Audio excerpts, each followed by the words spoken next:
15 দিন ধরে রৌনক বাড়িতে নেই। সারাদিন ড্রিঙ্ক করা নিয়ে পড়ে থাকে সে। কিচ্ছু ভালো লাগে না তার। মাঝে মাত্র একদিন বাড়িতে এসেছিল, তাও আবার অনেক রাত করে, একেবারে শেষ রাতও বলা চলে। মায়ের সাথে কথা বলেনি, খুনে চোখে তাকিয়ে থাকে। নাজমা বেগম কথা বলতে গেলে মুখের উপর দরজা লাগিয়ে দেয়। নাজমা বেগমের মুখেও খাবার ওঠে না ঠিকভাবে। একে তো ছেলের এইভাবে ভেঙে গুড়িয়ে যাওয়া, তার উপরে রান্না কে করবে? রাজিয়ার মা কাজ ছেড়ে দিয়েছেন। শামীমা বেগম সুযোগ বুঝে পালিয়ে গিয়েছেন। কেন তিনি অন্যের সংসারে বেজায় খাটবেন? অথচ এই শামীমা বেগমই বছরে বেশিরভাগ সময় নিজের সংসার ছেড়ে বোনের সংসারই পড়ে থাকেন। রৌনকের শুধু মনে হতে থাকে মৃত্যু এর চেয়ে ভালো হতো। সে তো নীরাকে ছাড়া থাকতে পারে না। নীরার বুকে মাথা না দিলে তার ঘুম আসে না। নীরা কিভাবে থাকছে তাহলে? একটুও মনে পড়ে না রৌনকের কথা? এভাবে ভুলে গেল সে তাকে। রৌনকের মনে পড়ে যায় সেদিনের কথা, যেদিন নীরা বাড়ি ছেড়ে গিয়েছিল। কাপড় আর জিনিসপত্র গোছানোর সময় উবার কল করে রেখেছিল। ট্যাক্সি আসতে বেশিক্ষণ লাগলো না। রৌনকও তার পিছে পিছে বেরিয়েছে। সে নীরার সামনে গিয়ে দাঁড়িয়ে গেল, দুই চোখে পানি, চেহারায় অসহায়ত্ব। নীরা কঠিন স্বরে বলল, এখন কোনো রকমের মেলো ড্রামা করবেন না, ভুল করেও না। আপনার কোনো কথা আমি শুনতে চাই না, আর আপনার চেহারাও দেখতে চাই না। তাই আমার পিছনে না আসাটাই বেটার হবে। তাও রৌনক দাঁড়িয়ে থাকে নীরার সামনে। নীরা বিরক্ত হয়ে পাশ কাটিয়ে হাঁটতে থাকে ট্যাক্সির দিকে। রৌনক এবার তার পিছে জোরে শব্দ করে কাঁদতে কাঁদতে এসে তার হাত ধরে রাস্তায় বসে পড়ে। কিছুতেই যেতে দিবে না সে নীরাকে। কিন্তু নীরা তো জানে রৌনক তাকে ধোঁকা দিয়েছে।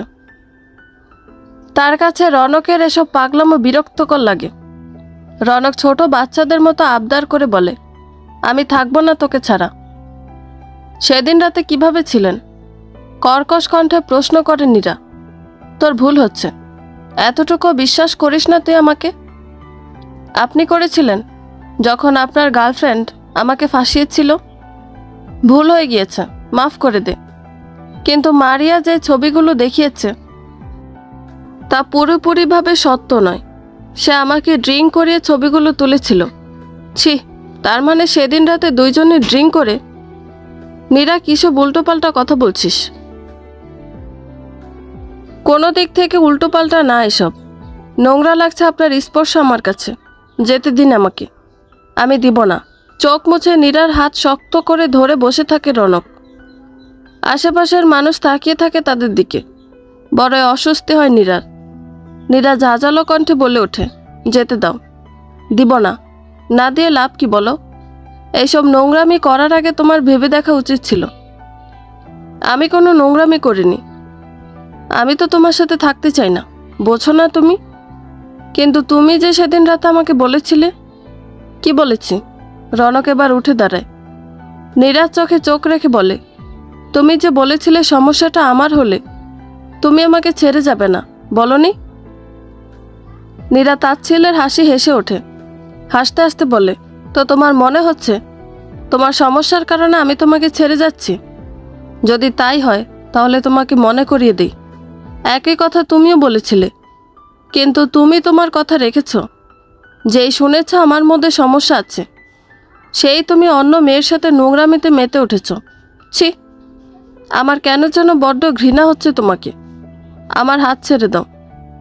ডিভোর্স লেটার অনেক দ্রুত পেয়ে যাবে। এই কথা বলে নীরা যেতে লাগলে রৌনক তাকে আবার ধরতে চায়। কিন্তু নীরা নিজেকে ছাড়াতে গেলে রৌনক ধাক্কা খেয়ে অ্যাক্সিডেন্টলি পড়ে গিয়ে অনেক জোরে ব্যথা পায়। নীরার বুকটা কেঁপে ওঠে। তবুও সে সুযোগ বুঝে দ্রুত ট্যাক্সিতে উঠে পড়ে। তার মন বলছে গিয়ে রৌনককে তুলে জড়িয়ে ধরতে, কিন্তু সেটা করতে গেলে রৌনক আবার তাকে আটকিয়ে ধরবে। সেই সুযোগ রৌনককে দেওয়া যাবে না। ট্যাক্সিতে বসে অঝরে কেঁদে ওঠে নীরা। ট্যাক্সি চলতে লাগলে জোরে জোরে চিৎকার করে রৌনক বলতে থাকে, তুমি আমাকে এভাবে ছেড়ে যেতে পারো না নীরু। তুমি প্রমিস ভেঙে ফেললে। আমি তোমাকে কখনো মাফ করব না। নীরা, জোরে জোরে চিল্লিয়ে রাস্তায় পড়ে কাঁদতে থাকে রৌনক। তার ছোট চাচি আর বড় ফুফু রাস্তায় বের হয়ে এসে অনেক কষ্টে তাকে তুলে বাসায় নিয়ে যায়। রনকের আর্তনাদ যত বেশি নীরার কানে লাগে, সেও তত জোরেই কাঁদতে থাকে। অতীত মনে পড়তেই আবারও কেঁদে ফেলে রনক। রাগ উঠে তার। কেন নীরা তাকে বুঝলো না? কেন এমন করলো? নীরাকে সামনে পেলে খুন করে ফেলবে সে। কেন সে তার সাথে থাকলো না? কোথায় পাবে সে নীরাকে? সে তো তার ভার্সিটিও চিনে না। এত এত রাগে নিজের উপরে কন্ট্রোল হারিয়ে ফেলতে থাকে রনক।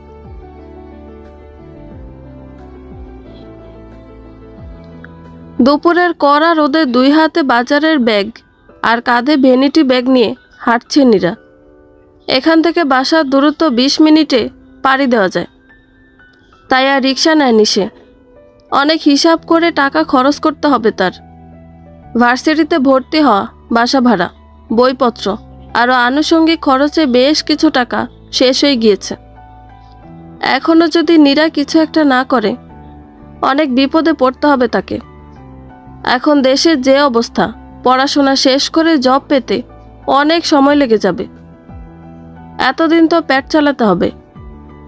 তাই একটা ফুড পেজের বিজনেস করবে ভাবছিল নীরা। সে রান্না অনেক ভালো পারে। রান্না কি শুধু একটা মেয়ের কাজ? এটা তো একটা আর্ট। এই আর্ট যেমন সবাই পারে না, এই আর্টের সম্মান করতেও সবাই শিখেনি। নীরার খোলা ফুড পেজের আজ প্রথম অর্ডার এসেছে। 12 জনের খাবারের ডালা সাজাতে হবে। অর্ডারটা কালকেই পৌঁছাতে হবে।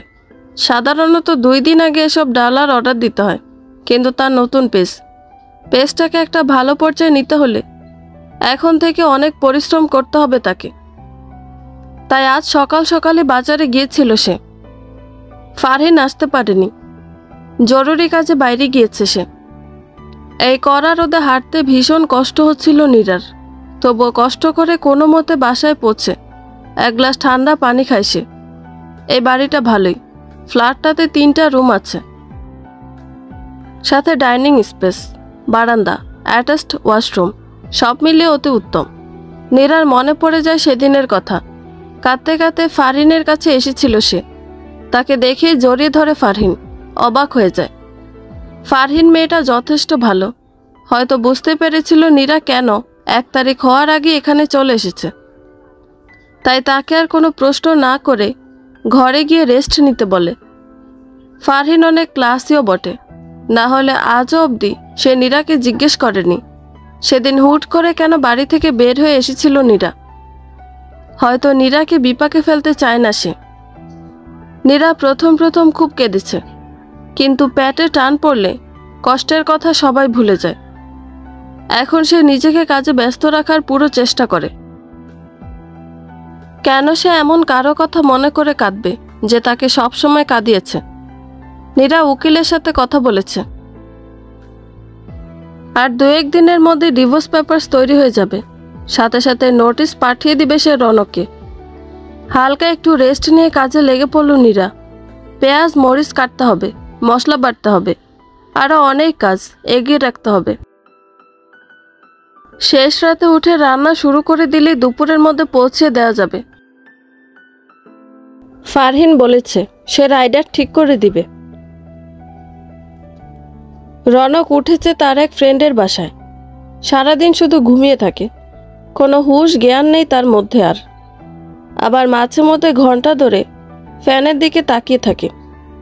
ইচ্ছা করে ওই ফ্যানটির সাথেই লটকিয়ে যেতে, শেষ করে ফেলতে ইচ্ছা করে নিজেকে। তবুও সে বেঁচে থাকে, কারণ তাকে ছাড়া যে তার নিরুর আর কেউ নেই। তার কিছু হলে নীরাকে কে দেখে রাখবে? জোরে জোরে হাসতে থাকে রনক। তার ফ্রেন্ড শাফিন একবার এসে ঢু মেরে যায় তার রুমে, কিন্তু কিছুই বলে না।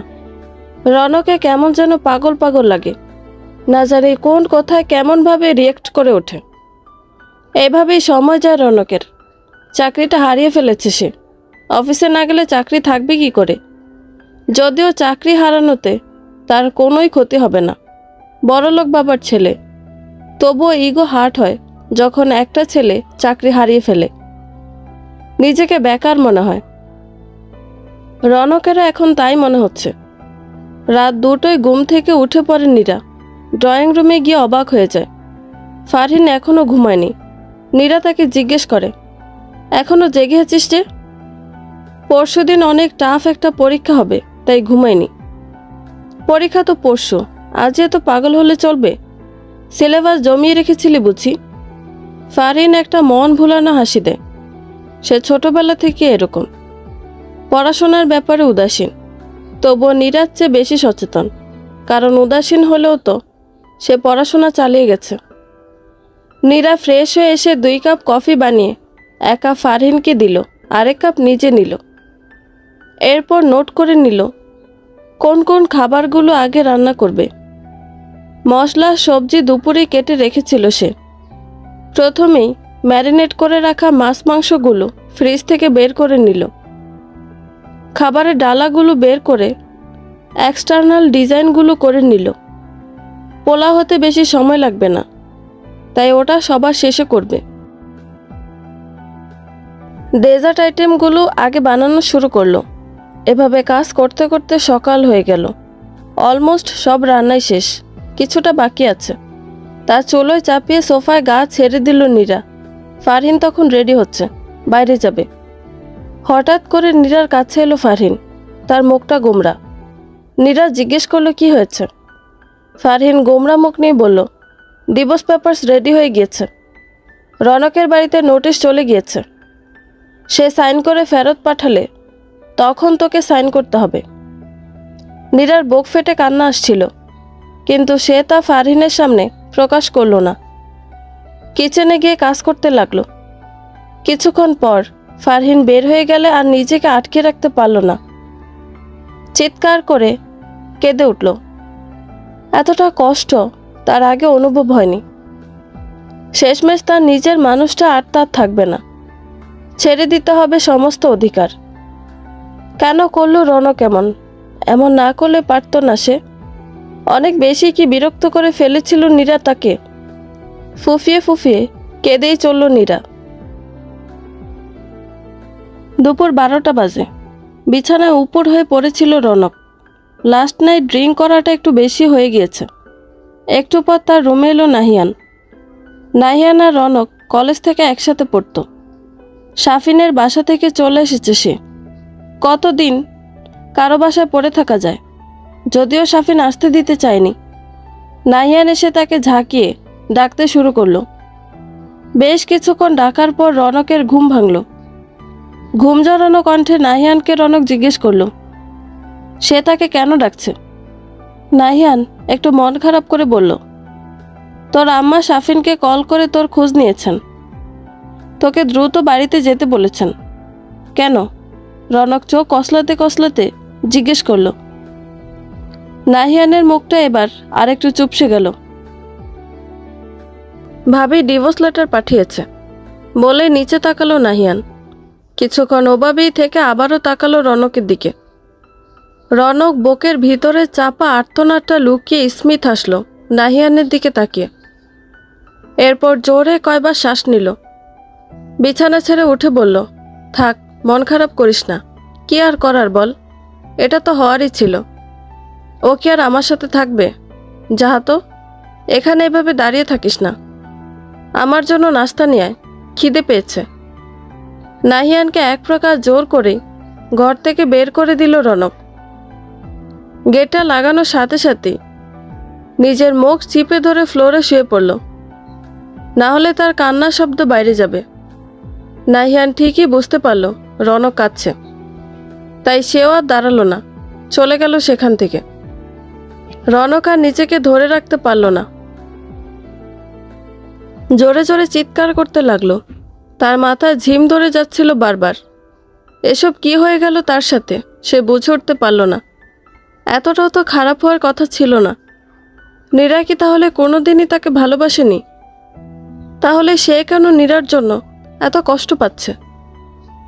নীরা যেহেতু সিদ্ধান্ত নিয়েই ফেলেছে সে আর রনকের সাথে থাকবে না, নিজের মতো নিজের জীবন গড়ে তুলবে, নিজের পরিচয় বানাবে, তাহলে রনক কেন তাকে ভুলে সব শুরু করতে পারছে না? 17টা দিন হয়ে গেল নীরা একবারের জন্য তার কল ধরেনি, নম্বর ব্লক করে রেখেছে। অন্য কারো ফোন দিয়ে কল করতে যেন না পারে, সেজন্য হয়তো সিমটাই ব্যবহার করছে না নীরা। ঘণ্টাখানেক বসে বসে সব ব্যাপারে একটু চিন্তা করলো রনক।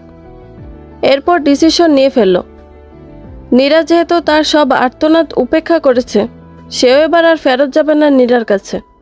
কিন্তু পরক্ষণে আবার কি যেন একটা ভেবে শয়তানি হাসি হাসল রনক। অনেকক্ষণ পরে ফিরল নাহিয়ান। রনক তখন নিচে নেমেছে। নাহিয়ান তাকে দেখেই বলল, সরি রে, একটু দেরি হয়ে গিয়েছে। না, কোনো ব্যাপার না, আমি আসলে বেরই হচ্ছিলাম। মানে, কোথায় যাচ্ছিস তুই? বাসায় ফেরত যাচ্ছি। ফেরত যাচ্ছিস কেন? চিন্তা করলাম যে ছেড়ে গিয়েছে তার জন্য নিজের জীবন আর নষ্ট করব না। আমি এবার আমার জীবনে ফোকাস করব। চলি রে, বলে আর দাঁড়ায় না রনক। বের হয়ে আসে নাহিয়ানের বাসা থেকে। নাহিয়ান বোকা বনে যায়। সে বুঝে উঠতে পারে না রনক কিভাবে এত দ্রুতই নীরাকে ভুলে গেল। অবশ্য নতুন কিছু না, স্কুল লাইফ থেকে সবাই পছন্দ করতো রনককে। সে তাহলে অন্য কারো পিছে ঘুরবে, এটা তো বেমানান। নিজের খাবার রাইডারের কাছে দিয়ে বাসার দিকে যাচ্ছিল নীরা। মনে মনে দোয়া করছে সে, যাতে খাবারটা সবার পছন্দ হয়। কত আশা তার এই অর্ডারটা নিয়ে। তার ছোট ছোট স্বপ্নগুলোকে তো এভাবেই এখন পূরণ করতে হবে তার। তার জীবনে এখন শুধুই সে এবং তার স্বপ্নগুলোর অধিকার। আর কোনো কিছু নিয়ে ভাবতে চায় না নীরা। যারা প্রতারণা করলো, কষ্ট দিল, তাদের নিয়ে আর ভাববে না সে। এগিয়ে যাবে নিজের জীবনে, গড়ে তুলবে নিজের পরিচয়। রাস্তা দিয়ে হেঁটে মেইন রোডের দিকে আসছিল নীরা। ওখান থেকে রিক্সা নিয়ে বাসায় যাবে সে। হঠাৎই তার চোখ পড়ে যায় রাস্তার ওপাশে থাকা রনকের দিকে। বেপরোয়া হয়ে রাস্তা দিয়ে হাঁটছে সে, চুল উস্কো খুস্কো, চোখ লাল, ছোট ছোট দাড়ি, কেমন যেন একটা ছন্নছাড়া অবস্থা। তাড়াতাড়ি একটা রিক্সায় উঠে হুড তুলে দেয় নীরা। রিক্সাওয়ালাকে দ্রুত যেতে বলে। নির্ঘাত রনক তাকে দেখলে আবারও আটকাবে। চোখের কোণে পানি এসে জমা হয় নীরার। তার মনে পড়ে যায় এই ছেলেটাই সবার ঊর্ধ্বে গিয়ে তাকে বিয়ে করেছিল। কিন্তু এই ছেলেটাই কিভাবে তাকে চিট করলো। নাজমা বেগম বসেছিলেন ড্রয়িং রুমে, টিভি দেখছেন তিনি। যদিও আসলেই দেখছেন কিনা সন্দেহ। হাতে বেশ কয়েক জায়গায় ফোসকা পড়ে গিয়েছে। চেহারায় তেলের ছিটা পড়ে জ্বলে গিয়েছে। মুখে নেই কোনো আভিজাত্য। এত বড় বাড়ির সব কাজ একা করতে গিয়ে হিমশিম খেয়ে যাচ্ছেন তিনি। তার ওপর দুই ছেলের কেউই বাসায় নেই।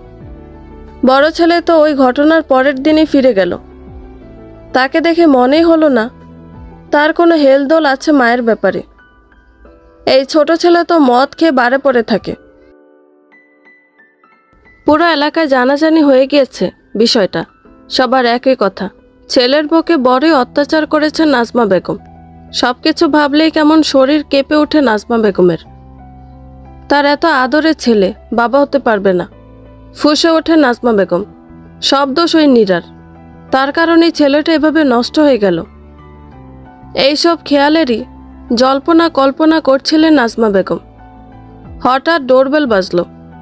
ধীর পায়ে একটু একটু করে এগিয়ে গিয়ে দরজা খুললেন তিনি। দরজা খুলে ভূত দেখে চমকানোর মতো করে তাকালেন। রনক এসেছে। রনক মাকে দেখে স্বাভাবিকভাবে হেসে বলল, কি হলো? গেটে দাঁড়িয়ে থাকলে যে, ভিতরে ঢুকতে দাও। ছেলের এমন ব্যবহারে একটু ভয় পেলেন নাজমা বেগম। ডিভোর্সের কথা শুনে কি পাগল টাগল হয়ে গেল নাকি তার ছেলে? আশঙ্কা করলেন তিনি। রনককে জিজ্ঞেস করলেন, তুই ডিভোর্স নোটিশ? ওটা নিয়ে ভাবতে হবে না, পেপারটা দিয়ে দাও, আমি সাইন করে দেব। নাজমা বেগমের মুখের কথা কেড়ে নিয়ে চটপট উত্তর করল রনক। অবাকের শেষ প্রান্তে পৌঁছালেন নাজমা বেগম। তার ছেলে নীরাকে ডিভোর্স দিতে চাইছে, এ কি আদৌ সম্ভব? নাজমা বেগমকে আরও অবাক করে দিয়ে রনক বলল, মারিয়া আমাকে বিয়ে করতে চেয়েছিল তাই তো? ওকে বলে দিও আমি রাজি আছি, বিয়ের প্রিপারেশন নাও। যদিও 6 মাসের আগে ডিভোর্স কার্যকর হবে না, তবুও কাবিনটা করে রাখি। নাজমা বেগম মুখ হা করে তাকিয়ে থাকলেন ছেলের দিকে। তিনি কি ঠিক শুনছেন, নাকি তার কানে কোনো সমস্যা হয়েছে? এটা স্বপ্ন নাকি বাস্তব? ফারহিন বাসায় এসে দেখে নীরা চুপচাপ বসে আছে। মনটা বিষণ্ণ দেখাচ্ছে তার। ফারহিন কারণটা বুঝে যায়, তাই নিজে থেকে কথা বলতে শুরু করে দেয় নীরার সাথে। কি রে, কি করছিস? পেমেন্ট পেয়েছিস? নীরা পেমেন্টের কথা ভুলেই গিয়েছিল। ফোন চেক করলো সাথে সাথে। 14,000 টাকা এসেছে। নীরার মুখে হাসি ফুটে উঠল। তার কষ্ট সার্থক হয়েছে। সে তার প্রথম কামাই পেয়েছে। নীরার মনে পড়ে যায় অতীতের কথা। সেদিন রনক বাড়ি ফিরে দৌড়ে আগে নীরার কাছে আসে। পিছন থেকে জড়িয়ে ধরে তাকে। নীরার মুখে মলিন হাসি। সারাদিন কাজ করতে করতে একেবারে হয়রান হয়ে গিয়েছে মেয়েটা। তবু বুঝতে দেয় না রনককে। রনক তার চুলে মুখ দিয়ে বলে, বেতন পেয়েছি, তোর জন্য শাড়ি কিনেছি, রাতে বাইরে খেতে যাব, শাড়িটা পরবি তুই, না হলে কিন্তু রাগ করব আমি। নীরা কোনো উত্তর দেয় না। তার শুধু মনে হতে থাকে, কোনোদিন যদি সেও কামাই করতে শুরু করে, তাহলে ফার্স্ট স্যালারিটা দিয়ে রনকের জন্য কিছু কিনবে। কিন্তু মুখ ফুটে সে ইচ্ছার কথা প্রকাশ করতে পারে না রনকের সামনে। সারাদিন কাজ করে ক্লান্ত বিধ্বস্ত হয়ে রাতে শাড়িটা পরতেই নিচ্ছিল নীরা। কিন্তু তার শাশুড়ি নাজমা বেগম ঘরে প্রবেশ করেন। কিছু বলবেন মা? নীরা আলতো করে জিজ্ঞেস করে। শাড়িটা দাও। নীরা বোকা বনে যায়। নিজের শরীরের দিকে পয়েন্ট করে বলে, এই শাড়িটা মা, এটা তো আমি পরে আছি। তো জমিদারের বাচ্চা নাকি তুই? আমার ছেলের মাথা তো খেয়েছিস, এখন টাকাও নষ্ট করছিস। শাড়িটা খুলে দে। অগত্যা কোনো উপায় না পেয়ে শাড়িটা দিয়ে দেয় নীরা। রনক যখন এসে তাকে জিজ্ঞেস করে এখনো রেডি কেন হয়নি নীরা, নীরা চিৎকার করে তাকে রুম থেকে চলে যেতে বলে। এরকম আরও অনেক ঘটনা ঘটিয়েছেন নীরার শাশুড়ি, যার কারণে অহেতুক নীরা রনকের উপরে রাগ দেখিয়েছে। রনকও তখন পাল্টা রাগ দেখাতো নীরাকে। কোনোদিনও জানতে চায়নি নীরা কেন রাগ দেখাচ্ছে। আসলে যখন কেউ কাউকে দুর্বল পায়, তখন তার সাথে সব দিক থেকে যতটা সম্ভব খারাপ করে। কারণ দুর্বল মানুষের তো যাওয়ার জায়গা থাকে না, তাদের উপর জুলুম করা যায়। অতীতের কথা মনে পড়তেই নীরা চোখ থেকে 2 ফোঁটা পানি বেয়ে পড়ল। রনকের আনা এরকম বেশিরভাগ জিনিসই নাজমা বেগম হয় নিজে রেখে দিতেন, না হয় মারিয়াকে দিয়ে দিতেন। নীরা অশান্তির ভয়ে কখনো রনককে জানাতো না। আচ্ছা, রনককে জানালে কি রনকে অন্যায়ের প্রতিবাদ করত? নীরা প্রশ্ন করে নিজেকে। অবশ্য রনক তো ছোট বাচ্চা না। সে কি কখনোই খেয়াল করেনি যে সে নীরার জন্য যা আনছে তা নীরা ব্যবহার করছে না? ফারহিনের ডাকে অতীত থেকে ফিরে আসে নীরা। কি রে, কখন থেকে ডেকে যাচ্ছি? কোন খেয়ালে ডুবে আছিস তুই? না কিছু না, যা ফ্রেশ হয়ে আয়। রান্না করা কিছু খাবার বেঁচে গেছে, একসাথে খাই। ফারহিনও আর কথা বাড়ায় না, ফ্রেশ হতে যায়। শামীমা বেগম কিছুতেই রাজি হচ্ছে না মারিয়ার সাথে রনকের বিয়ে দিতে। কেন একটা ইনফার্টাইল ছেলের সাথে মেয়ের বিয়ে দিবেন? কিন্তু মারিয়া যেন চাঁদ খুঁজে পেয়েছে। কি হয়েছে? রনক বাবা হতে পারবে না তো? সে তো রনককে ভালোবাসে।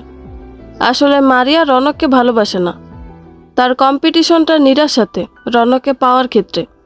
এটা সে নিজেও জানে না, অথবা হয়তো জানে তবু মানতে চায় না। সে মনে করে সে রনককে আসলেই ভালোবাসে। কিন্তু সে যদি রনককে সত্যিই ভালোবাসতো, তাহলে কখনো তাকে বিপদে ফেলতো না। কেউ কাউকে ভালোবাসলে কখনো তার ক্ষতি করে না। নাজমা বেগম তো বারবার মন খারাপ করছেন। আরও একবার শামীমা বেগমকে বললেন, তুই এরকম করবি?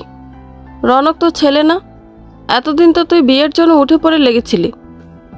তা লেগেছিলাম আপা, কিন্তু তখন তো আর জানতাম না রনক বাবা হতে পারবে না। কিছু মনে করো না আপা, কিন্তু তুমি মা হলে নিজের মেয়েকে এমন একটা ছেলের সাথে বিয়ে দিতে? নাজমা বেগম এবার চুপ করে থাকেন। কি জবাব দেবেন তিনি? কথাটা করা হলেও তো সত্য। তিনি নিজে মা হলে তো কখনোই বিয়ে দিতেন না এমন ছেলের সাথে। মারিয়া বারবার নিজের মাকে চুপ করায়। সে এখন শুধুই রনককে বিয়ে করার চিন্তায় মশগুল।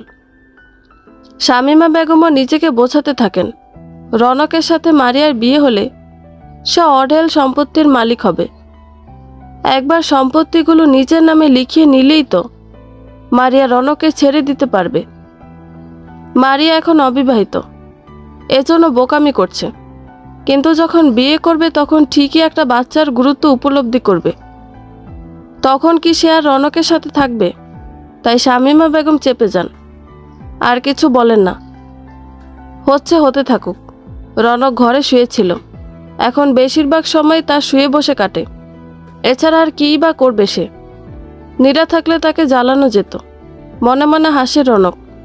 সে কেন নীরার কথা ভাবছে? নীরা কি একবারও তার কথা ভেবেছিল? রনকের ভাবনার মধ্যেই রুমে প্রবেশ করে মারিয়া। রনক তখনও বিছানাতে শুয়ে আছে। সে মারিয়াকে খেয়াল করেনি, যেহেতু মারিয়া গেট নক করে ঢুকেনি। হঠাৎ করে মারিয়া রনকের গায়ে হাত রাখতেই রনক চমকে ওঠে। মারিয়া তখন হাসতে হাসতে বলে, ভয় পেলে কেন? আরে আমিই তো। রনকের চেহারা একটু বিরক্তি প্রকাশ পায়। সে বলে, কারো রুমে ঢুকতে গেলে, স্পেশালি কোনো ছেলে মানুষের রুমে ঢুকতে গেলে পারমিশন নেওয়া উচিত। এটা ভদ্রতা। আরে রাগ করছো কেন? আমি কি এখন আর বাইরের কেউ নাকি? কিছুদিন পর তো আমরা একেবারে এক হয়ে যাব। তখন তো আর নক করে ঢোকা লাগবে না। রনক হয়তো কিছু একটা বলতে যাচ্ছিল, কিন্তু কি যেন একটা ভেবে থেমে গেল। মুচকে হাসি দিয়ে আলতো করে বলল, যাক, তবে ফাইনালি তুমি বুঝতে পারলে ওই অশিক্ষিত খ্যাতটা তোমার যোগ্যই না। কোথায় তুমি এত হ্যান্ডসাম, আর কোথায় ও কালো গাইয়া ভূত একটা। আমরা না হয় ওকে নিয়ে কথা না বলি। হ্যাঁ, ঠিকই বলেছ। আমাদের উচিত হবে না ওর কথা বলে এই সুন্দর মুহূর্তটাকে নষ্ট করা। আমরা বরং বাইরে কোথাও গিয়ে সেলিব্রেট করি। বলেই মারিয়া রনককে জড়িয়ে ধরল। পরদিন সকালে ভার্সিটির জন্য তাড়াতাড়ি বের হলো নীরা। অনেক ভার্সিটি কামাই করে ফেলেছে, আর করা যাবে না। আজকে আরেকটা অর্ডার পেয়েছে সে। 3 দিন পরে খাবার ডেলিভারি করতে হবে। খাবারের আইটেম আর লোকজন বেশি হয়। 3 দিন আগে অর্ডার পেয়েছে সে। ভার্সিটি শেষ করে তাই সে বাজারে যাবে। স্বাভাবিক জীবনে ফেরার চেষ্টা করছে নীরা। যে বিন্দুমাত্র তাকে ভালোবাসেনি, তার কথা ভেবে যথেষ্ট যন্ত্রণা সে পেয়েছে। বড় ঘরের দুলালি হলে হয়তো এখন নিজের রুমে বসে ফ্যাস করে কাঁদত নীরা। কিন্তু সে কপাল তার নেই। পেট চালাতে হবে। একটা সমাজে টিকতে গেলে যে টাকা দরকার, সেটা উপার্জন করতে হবে। আর পেটে যখন টান পড়ে, দুঃখরা জানালা দিয়ে পালায়। নীরা ক্লাস শেষ করে বের হয়ে বাস স্ট্যান্ডের দিকে যাচ্ছিল। হঠাৎ করে তার চোখ পড়ে যায় সামনে থেকে তার দিকে এগিয়ে আসা মারিয়ার দিকে। নীরা একটু অবাক হয়। মারিয়া কি করে তার ভার্সিটির খোঁজ পেল? মারিয়া হেঁটে হেঁটে তার সামনে এসে দাঁড়ালো। নীরা তাকে পাশ কাটিয়ে চলে যেতে নিলেই সে নীরার সামনে এসে দাঁড়িয়ে গেল। নীরা মারিয়ার চোখে চোখ রেখে কঠিন কণ্ঠে বলল, কি চাই? কথা আছে তোমার সাথে। আমার কাছে কোনো সময় নেই তোমার ফালতু কথা শোনার জন্য। মারিয়া জোরে শব্দ করে শয়তানি হাসি হেসে ওঠে। হাসতে হাসতে ব্যাগ থেকে একটা কার্ড বের করে নীরার হাতে ধরিয়ে দিয়ে বলে, তোর মনে কি করে হলো? তোর মতো একটা খ্যাতের সাথে কথা বলার সময় আমার আছে? তোকে তো আমি তোর জন্য সবচেয়ে বড় দুঃসংবাদ আর আমার জন্য সুসংবাদটা শোনাতে আসলাম। এই যে আমার আর রনকের বিয়ের কার্ডের ফার্স্ট লুক। এখনও কার্ড ফাইনালাইজ করা হয়নি। এটা জাস্ট একটা ট্রায়ালের জন্য বানানো হয়েছে। তোকে দেখাতে আসলাম যাতে তোর ভুল ভেঙে যায় যে তুই রনককে আর পাবি না। অশিক্ষিত মূর্খ কোথাকার। মারিয়ার কার্ডটা দেখে পায়ের তলা থেকে মাটি সরে গেল নীরার। চোখে পানি চলে এলো। মাথায় আবারও আগের মতো ঝিম ধরতে লাগলো। শরীর কাঁপতে শুরু করলো। রনক তাহলে তার সাথে প্রতারণাটা করেই ছাড়ল। বিয়ে যখন করবে তাহলে কেন সেদিন নীরার পিছে পিছে এসেছিল সে? কেন রাস্তায় বসে কাঁদছিল? এত ভালো নাটক পারে এই পুরো পরিবার। মানতেই হয়, তবে দুর্বল হলে তো চলবে না। নীরা মাথা নিচু করে চোখ বন্ধ করে নিজেকে ধাতস্থ করল। তারপর মারিয়ার চোখে চোখ রেখে বলল, অশিক্ষিত কারা জানিস? যারা বয়সে বড়দের তুই করে সম্বোধন করে। তুই আমার ছোট হয়ে আজ পর্যন্ত তোকে আমি তুই সম্বোধন করিনি, তবে আজ তোর নোংরামি দেখে করতে বাধ্য হচ্ছি। আর তার চেয়েও বড় অশিক্ষিত হলো যারা অন্যের চেহারা, রং, গঠন নিয়ে মজা করে। চরম লেভেলের অশিক্ষিত। এই যেমন তুই কতটা লাইফলেস হলে আমার ভার্সিটি খুঁজে বের করেছিস তোর নোংরামি দেখানোর জন্য। এতই সময় তোর, কাজকর্ম নেই। আমি না হয় তোর ভাষা অশিক্ষিত, কিন্তু তুই তো একদম পিএইচডি করে এসেছিস। তাহলে কর্ম না করে বেকার বসে থাকিস কেন? কাজ না থাকলে বাসায় বসে থাকবি, তাও তোর নোংরামি আমাকে প্রদর্শন করতে আসবি না, বেয়াদব কোথাকার। ফের যদি তোকে এখানে দেখি তাহলে তোর এমন হাল করব যে নিজের চেহারা চিনতে পারবি না। আর ভুলে যাবি না, রনকের সাথে আমার এখনো ডিভোর্স হয়নি। তোর সাহস কি করে হয় আমার সাথে এমন ব্যবহার করার? কি ভাবছিস রনক এখনো ডিভোর্স পেপারে সাইন করেনি তো তুই আবার ওর জীবনে ফিরে আসবি? তোকেও সহ্য করতে পারে না, তোর নামটাও শুনতে চায় না। আজ তোর নাম নিয়েছিলাম, তখন আমাকে চুপ করে দিয়েছে। তোর কাছেও তো গত 1 বছর ধরে আসেনিও। সেদিন রাতে কত মেরেছিল ভুলে গিয়েছিস? যখন কোনো কিছু হচ্ছেই না দুজনের মাঝে, তখন কিসের এত দেমাগ তোর? ভুলে গেছিস রনক সেদিন রাতে আমার সাথে ছিল। নীরা এবার ঠাস করে চর বসিয়ে দেয় মারিয়ার গালে। মারিয়া পাল্টা তার হাত উঠাতে যাচ্ছিল, কিন্তু নীরা সে সুযোগ দেয় না, আবারও চর মেরে দেয় মারিয়াকে। মারিয়া গালে হাত দিয়ে দাঁড়িয়ে থাকে। নীরা দাঁতে দাঁত পিষে বলে, তোর মতো একটা নোংরা মেয়ের কাছে এর চেয়ে বেশি কিছু আর আশা করা যায় না। তোর কাছে কি মনে হয় হাজব্যান্ড ওয়াইফের সম্পর্ক মানে ওসব? অবশ্য তুই বুঝবি কি করে? নোংরামি ছাড়া আর কিছু বুঝিস তুই? তারপরে যদি তোর এতই জানতে ইচ্ছে হয় তাহলে তোকে বলি, রনক আমার গায়ে হাত তুলেছিল ঠিকই, কিন্তু এরপর কি হয়েছে সেটা তো তুই জানিস না। তাহলে তোর মুখ থেকে এত কথা কেন বের হচ্ছে? তোর কি মনে হয় সারা রাত রনক নিজেও রুম থেকে বের হয়নি, আমাকেও বের হতে দেয়নি কেন? আমি তো বলার সাহস রাখি, কিন্তু তুই কি শুনতে পারবি? বলেই একটা রহস্যময় হাসি দিয়ে নীরা ওই জায়গা ত্যাগ করে। মারিয়া তেলে বেগুনে জ্বলে ওঠে। সে তো ছবিগুলো তুলেছিল যেন রনক আর নীরার মাঝে দূরত্ব সৃষ্টি হয়, কিন্তু সেদিন রাতে মারিয়া রাগের মাথায় নিজের চুল টেনে ধরে। এই অপমানের জবাব সে নীরাকে দেবেই। নীরা সোজা গিয়ে বাসে উঠে পড়ে। মুখে ওড়না চেপে কাঁদতে থাকে সে। রনক যে তার সাথে এমন করবে সেটা সে কখনোই কল্পনা করেনি। নীরার আজ খুব মামার কথা মনে পড়ছে। ঠিকই বলেছিলেন তিনি, রনক আসলে নীরার জন্য সঠিক ছেলে ছিল না। বাসায় গিয়েও কেঁদেই সারাটা দিন কাটিয়ে দেয় নীরা। খাবার পর্যন্ত খেলো না, রুমে বন্ধ করে রাখলো নিজেকে। ফারহিন এসে কতবার ডাক দিল, কিন্তু একবারও নীরা জবাব দিল না। ফারহিন কিছুক্ষণ ভাবনা চিন্তা করে রাতের দিকে বাধ্য হয়ে রনকে কল দিল।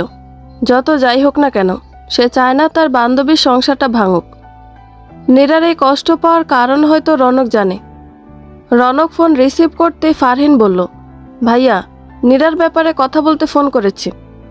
হ্যাঁ বলো, নীরার সাথে তোমার কি হয়েছে? মানে এসব হচ্ছেটা কি? কেন নীরা এভাবে রিয়েক্ট করছে? আর কেনই বা সেদিন সে বাড়ি ছেড়ে চলে এলো? আমি কিছুটা জানি, কিন্তু পুরো ঘটনা জানি না। আজ আবার নীরার কি যেন হয়েছে। সে সারা দিন নিজেকে রুমে লক করে রেখেছে। ভার্সিটি থেকে আসার পরপর খাবার খাচ্ছে না, কথা বলছে না।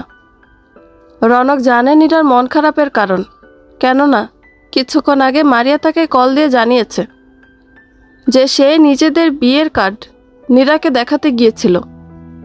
তবুও ফারহিনকে রনক এসব ব্যাপারে কিছু বলল না।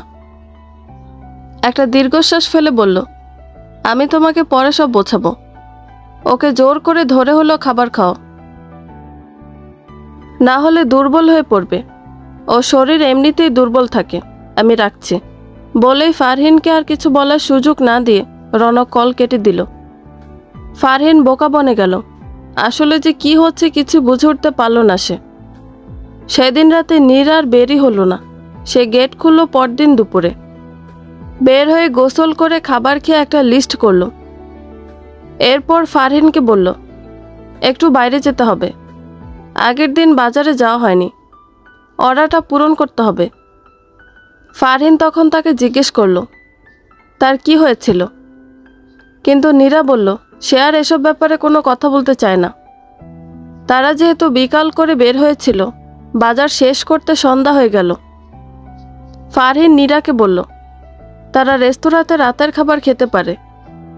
মন ভালো হবে বলে নীরাও রাজি হয়ে গেল। কিন্তু রেস্তোরাঁতে গিয়েই দুজনই আবারও সারপ্রাইজড হয়ে গেল, কারণ সেখানে রনক আর মারিয়া আগে থেকেই একসাথে বসে খাবার খাচ্ছিল। মুখটা ফুলিয়ে বসে আছে ফারহিন। নীরা চুপচাপ নিজের খাবার খাচ্ছে।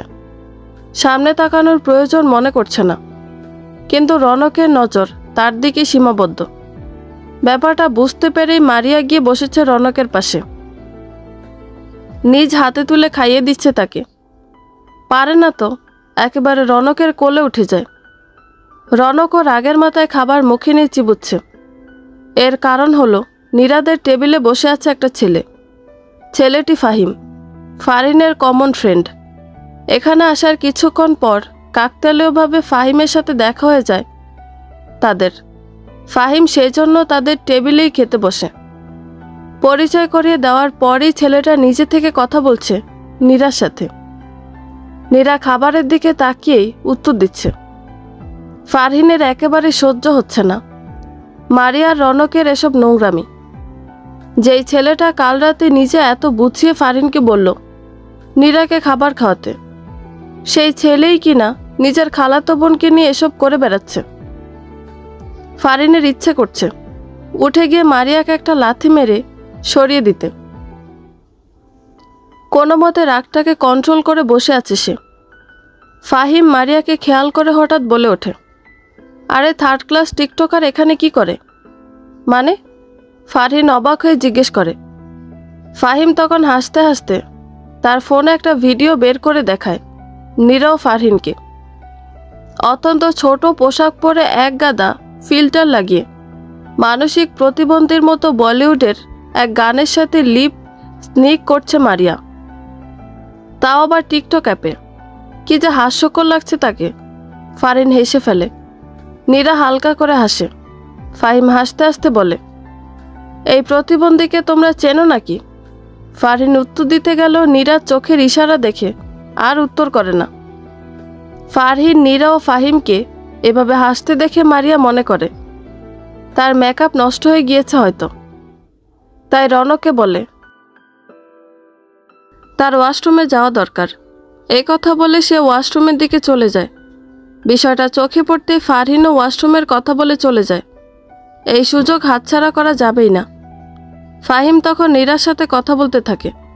সৌজন্য বোধের খাতিরে নীরাও মোটামুটি হেসে উত্তর করে। রনক হাতের মুঠো বন্ধ করে তাদের দুজনকে দেখছে।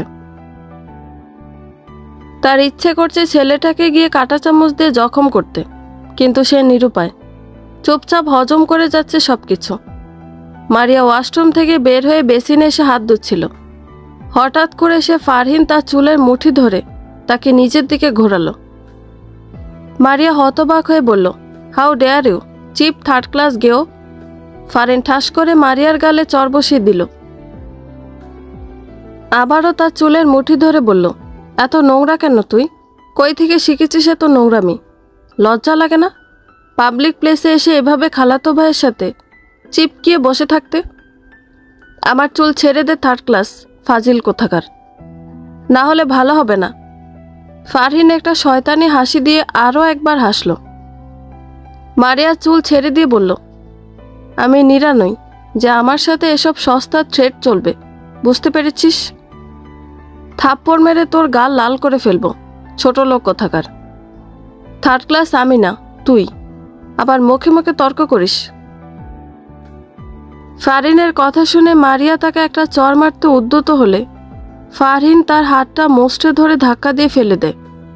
হিল পরে থাকা মারিয়া তাল সামলাতে না পেরে অনেক জোরে ফ্লোরে গিয়ে পড়ে।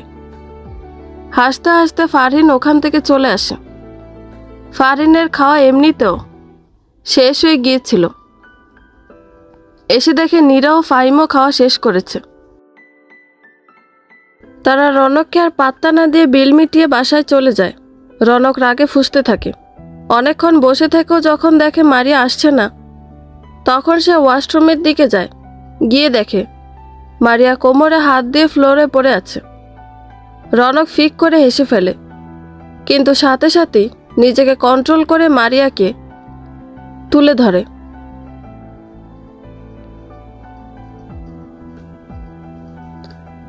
দিন যেতে লাগলো।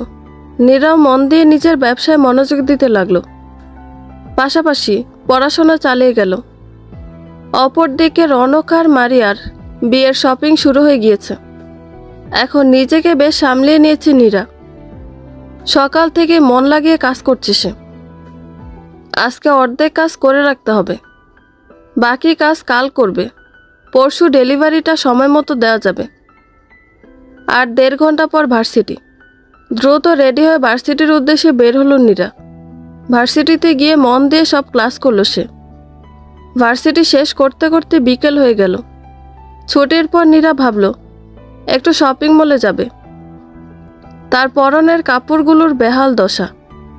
এমন না যে রনক তাকে কাপড়ের কষ্ট দিয়েছে, বরং রনক যাই কিনে দিত সব নীরা শাশুড়ি জব্দ করে রাখতেন। মলে এসে নীরা কাপড় দেখতে লাগলো।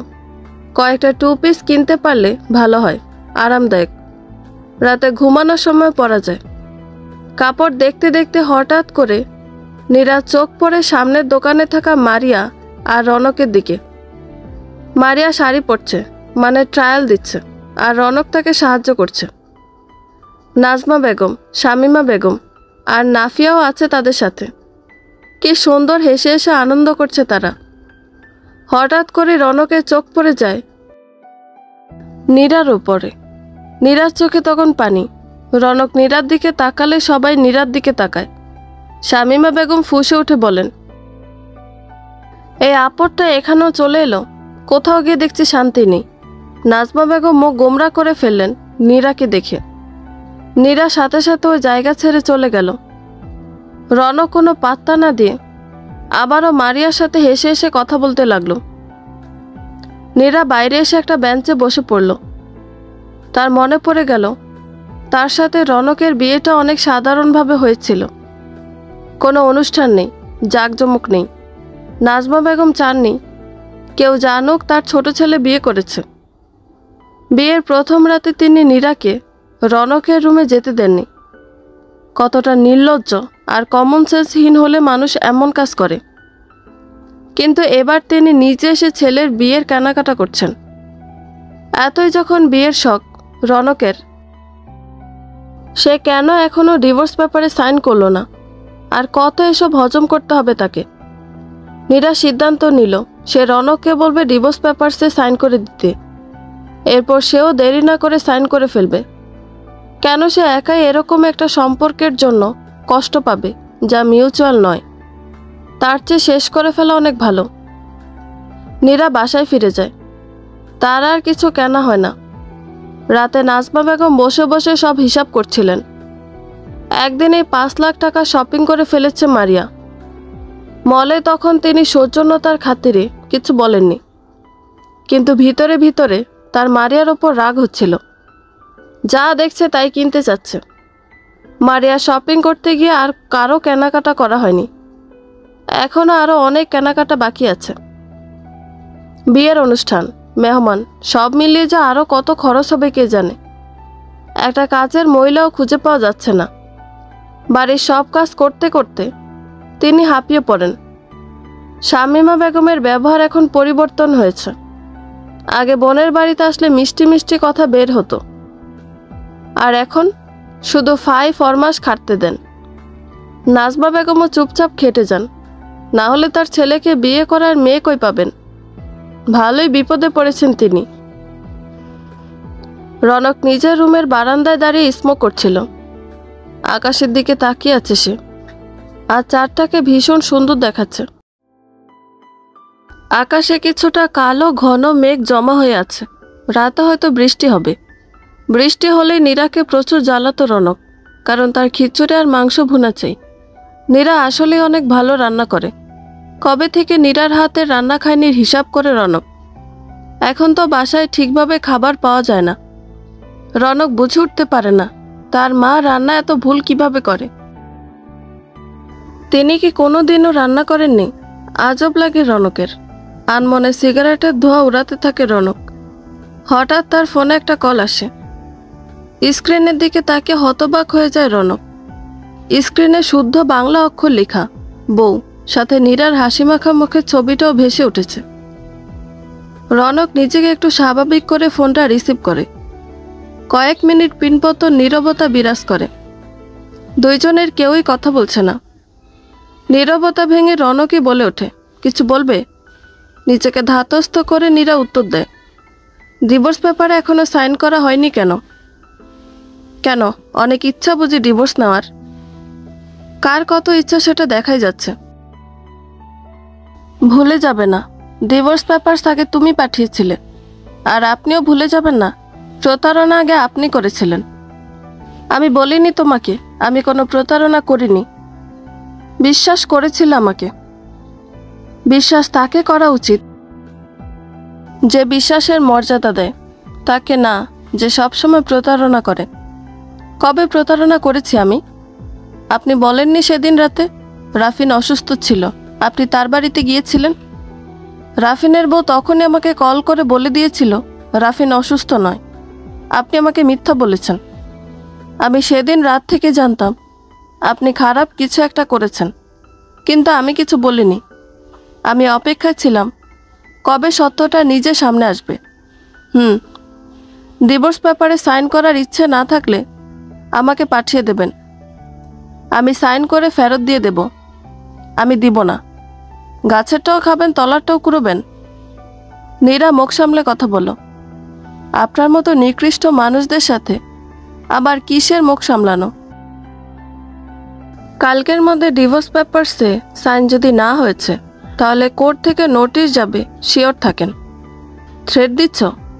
আমি যাকে তাকে থ্রেট দেই না। আমি এখন যে কেউ? অবশ্যই। অন্যের হাজব্যান্ডকে কি তাহলে নিজের কেউ বলবো নাকি? এতটা চরিত্রহীন আমি না। যা বলেছি সেটা যেন মাথায় থাকে। বলেই ফোন কেটে দেয় নীরা। রাগে ফুঁসছে সে। রনক আলতো করে হাসে। দূরে সরে যেতে চাইল, মেয়েটার ঝগড়া করা কমলো না। কে জানে আর কখনো ঝগড়া করা হবে কিনা। পরের দিন সকালে খাবার ডেলিভারি করে ভার্সিটির উদ্দেশ্যে রওনা হয় নীরা। আজ দ্রুত বাড়ি ফিরতে হবে। নাজমা বেগম ড্রয়িং রুমে বসে গেস্টদের লিস্ট বানাচ্ছিলেন। শামীমা বেগমে এসে বসলেন। বললেন, আপা, মারিয়ার বিয়ের লেহেঙ্গা আর স্বর্ণের গহনার কি করলে? সব অর্ডার দেওয়া আছে, চলে আসবে। কি বলো, কাল বাদে পরশু গায়ে হলুদ, আর এখনো সব রেডি হয়নি? হয়ে যাবে বললাম তো। আচ্ছা, আমাকে 50,000 টাকা দাও তো। কি? মাথায় যেন বাস পড়ল নাজমা বেগমের। কি আবার? টাকাটা দাও আপা। আমরা তো আর তোমাদের মতো এত সচ্ছল না। তাছাড়া বিয়ের খরচ সব ছেলেপক্ষকেই দিতে হয়। এতদিন পর্যন্ত সমস্ত খরচটা আমিই চালিয়ে আসলাম। কাল এত শপিং করে দিলাম মারিয়াকে। এত টাকা কই পাবো আমি?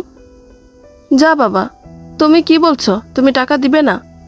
না, ঠিক আছে, তাহলে মারিয়াকে বলি বিয়ের ব্যাপারে আরেকবার ভেবে দেখতে। নাজমা বেগমের মাথায় এবার রক্ত উঠে যায়। কর্কশ কণ্ঠে বলে ওঠেন, কি সমস্যা তোর?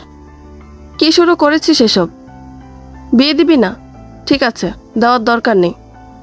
কাল মারিয়াকে যে শপিংগুলো করে দিয়েছি সব ফেরত দিয়ে দে।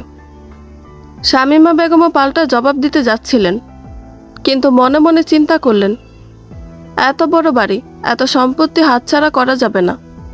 তাই আর কোনো উত্তর করলেন না। রনক মারিয়ার সাথে বাইরে এসেছে।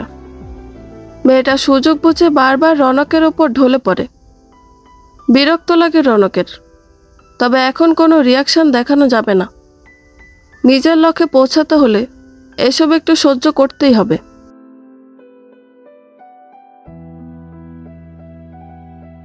আজ মারিয়া আর রনকের মেহেদির অনুষ্ঠান, এরপর হলুদ এবং বিয়ে। রনকের মাথা ভর্তি টেনশন ঘুরপাক খাচ্ছে। যা করার এই 2 দিনের মধ্যেই করতে হবে, না হলে সব শেষ হয়ে যাবে। সকাল থেকে রনকদের পুরো বিল্ডিং সাজানোর কাজ শুরু হয়ে গিয়েছে। নাজমা বেগম ব্যস্ত হয়ে এদিক ওদিক ছোটাছুটি করছেন। শামীমা বেগম নিজের বাড়িতে ফিরে গিয়েছেন। ওখান থেকে মারিয়াকে মেকআপ স্টুডিওতে নিয়ে গিয়ে সাজিয়ে তবে এই বাড়িতে ফিরবেন। কেউই কোনো সাহায্যের হাত বাড়িয়ে দিচ্ছেন না নাজমা বেগমকে।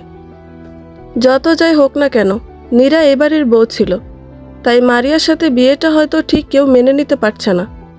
অথবা নীরা নয়, বিষয়টা গিয়ে লাগছে তাদের সম্মানে। বাড়ির ছেলের 2 বিয়ে, না জানি এলাকায় কত কথা রটিয়ে যায়। শামীমা বেগম যাওয়ার আগে 70,000 টাকা নিয়ে গিয়েছেন নাজমা বেগমের আলমারি থেকে। তাকে জানানোর প্রয়োজন মনে করেননি। ভেবে নিয়েছেন নাজমা বেগম কিছু জিজ্ঞেস করলে বলবেন মারিয়ার মেকআপের খরচ এটা। কিছুক্ষণ পর পর বাবুর্চিরা এসে এটা ওটা রেডি করতে বলছেন নাজমা বেগমকে। হাঁপিয়ে গিয়েছেন তিনি। রনক এক ফাঁকে বাসার বাইরে বের হয়ে গেল। এখনই জিনিসটা আনতে হবে, না হলে পরে আর সুযোগ নাও হতে পারে। নাজমা বেগম একা একাই কাজ করতে থাকলেন। পার্লারে এসে নিজেদের রূপচর্চা করাচ্ছেন শামীমা বেগম ও মারিয়া। মা মেয়ের হাসির শেষ নেই। মারিয়া জিজ্ঞেস করলো, পাঠিয়ে দিয়েছ মা? দিয়েছি মানে? তুই যখন আমাকে বলেছিস তখনই তোর আর রনকের বিয়ের ফাইনাল ইনভিটেশন নীরাকে পাঠিয়ে দিয়েছি, সাথে মিষ্টি আর ফলও পাঠিয়েছি। ও আমাদের ভিআইপি গেস্ট কিনা, ওকে তো একটু বেশি খাতিরদারি করতে হয়। একদম ঠিক করেছ, বেয়াদবটার বেশি বার বেড়েছিল। একেবারে উচিত শিক্ষা হবে আজকে। আচ্ছা মা, তুমি এইসব করার টাকা কই থেকে পেলে? কোন সব? এই যে পার্লারের? ও আচ্ছা, এগুলো আপার আলমারি থেকে টাকা নিয়েছি। না বলে? হ্যাঁ তো, তুই বিয়ের কন্যা, তোর একটা খরচ আছে না? কিন্তু এভাবে বারবার টাকা নেওয়া ঠিক হচ্ছে? বেশি কথা বলিস না, এনজয় কর। মারিয়াও আর কিছু বলে না, এখন শুধু অপেক্ষা রনককে বিয়ে করার। নীরা স্তব্ধ হয়ে বসে আছে, 2 চোখে পানি। তাহলে আসলেই রনক আর মারিয়া বিয়ে করছে। আজ ওদের মেহেদির অনুষ্ঠান, কি ঘটা করে আয়োজন করা হচ্ছে। নীরার জন্য এসেছে ইনভিটেশন কার্ড। সে জানে কাজটা মারিয়া আর শামীমা বেগমের। সে শুধু মনে মনে ধৈর্য কামনা করছে সৃষ্টিকর্তার কাছে। আর কতটা কষ্ট সহ্য করলে এসব কিছুর অবসান হবে জানা নেই তার। অর্ডারের কাজ এখনো সম্পূর্ণ হয়নি। অর্ডার ক্যান্সেলও করা যাবে না। এটা নীরার জন্য অনেক বড় বিপদ সৃষ্টি করতে পারে। কি আর করার, শত কষ্ট নিয়েও নীরাকে কিচেনে যেতে হলো। কিন্তু কিচেন অবধি পৌঁছে কোনো কাজে আর হাত দেওয়া তার কপালে ছিল না। সেন্স হারিয়ে পড়ে গেল নীরা। রনক এসেছে তার এক পরিচিত জুনিয়রের কাছে। এটা দিয়ে কাজ হবে? হবে মানে? একবার ট্রাই করে দেখবা ভাই। সব সত্যি কথা বের করে দিবে। এটা কতক্ষণ থাকবে, আর বেশি নেশা হয়ে যাবে নাকি? এটা নেশা জাতীয় দ্রব্যই না, শুধু একটু মাথা ঘুরাবে, এরপর সব সত্যি বলতে শুরু করবে। অনেকটা হিপনোটাইজ করার মতো। 6 ঘন্টা থাকবে। আচ্ছা, আমি এবার যাই তাহলে। জলদি না গেলে বাসায় সন্দেহ করবে। বাসার দিকে রওনা দেয় রনক। যেভাবেই হোক মারিয়াকে মেডিসিন খাওয়াতে হবে। তার কাছে সময় অনেক কম। একবার মারিয়া সব সত্যি স্বীকার করে ফেললে তার নীরা আবার তার কাছে ফিরে আসতে বাধ্য। মনে মনে বেশ খুশি হয় রনক। সময় অতিবাহিত হয়ে রাত হয়ে গিয়েছে। মেহেদির অনুষ্ঠান শুরু হয়ে গিয়েছে আরো অনেকক্ষণ আগে। রনক অবাক হয়ে তার কাজিনদের দেখছে। কি আনন্দ খুশি উদযাপন করছে তারা মারিয়ার সাথে। অথচ নীরার সাথে নর্মাল কথাও তারা কত অপমান করে বলতো। নাজমা বেগম তো খুশিতে গদগদ করছেন খালি। মেহেদি দেওয়া শেষ হয়ে গিয়েছে। সবাই নাচ গান গল্প গুজবে মেতে উঠেছে। হঠাৎ মারিয়া দাঁড়িয়ে স্টেজের মাঝখানে এলো। তার মুখের সামনে উপস্থিত একজন মাইক ধরল। মারিয়া হেসে সবাইকে স্বাগতম জানালো প্রথমে। এরপর বলল সে আজকের দিনে রনকের কাছে একটা গিফট চায়। রনক কিছুটা আন্দাজ করতে পারল মারিয়া কি নিয়ে কথা বলবে। তবুও এতগুলো মানুষের সামনে মুখ খুলতে পারল না সে। তার ভয়কে সঠিক করে দিয়ে মারিয়া সেই ডিভোর্স পেপারটা আনালো, যেটা নীরা পাঠিয়েছিল। তার ইচ্ছে রনক এখনই এটাতে সাইন করবে। প্রথমে রনক একেবারে রাজি হলো না। ইনিয়ে বিনিয়ে অজুহাত বানাতে লাগলো যে এতগুলো মানুষের সামনে কি দরকার এসবের। তবে শেষ পর্যন্ত নাজমা বেগমের জোরাজোরিতে সাইন করতে বাধ্য হলো রনক। তার মনে মারাত্মক ভয় ঢুকে গেল। এখন তো এটা নীরার কাছে যাবে, কিভাবে আটকাবে সে?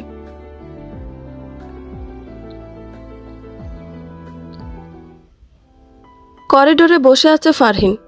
নীরাকে কেবিনে শিফট করে স্যালাইন দিয়ে রাখা হয়েছে। ফারহিন বুঝে উঠতে পারছে না কি থেকে কি হয়ে গেল।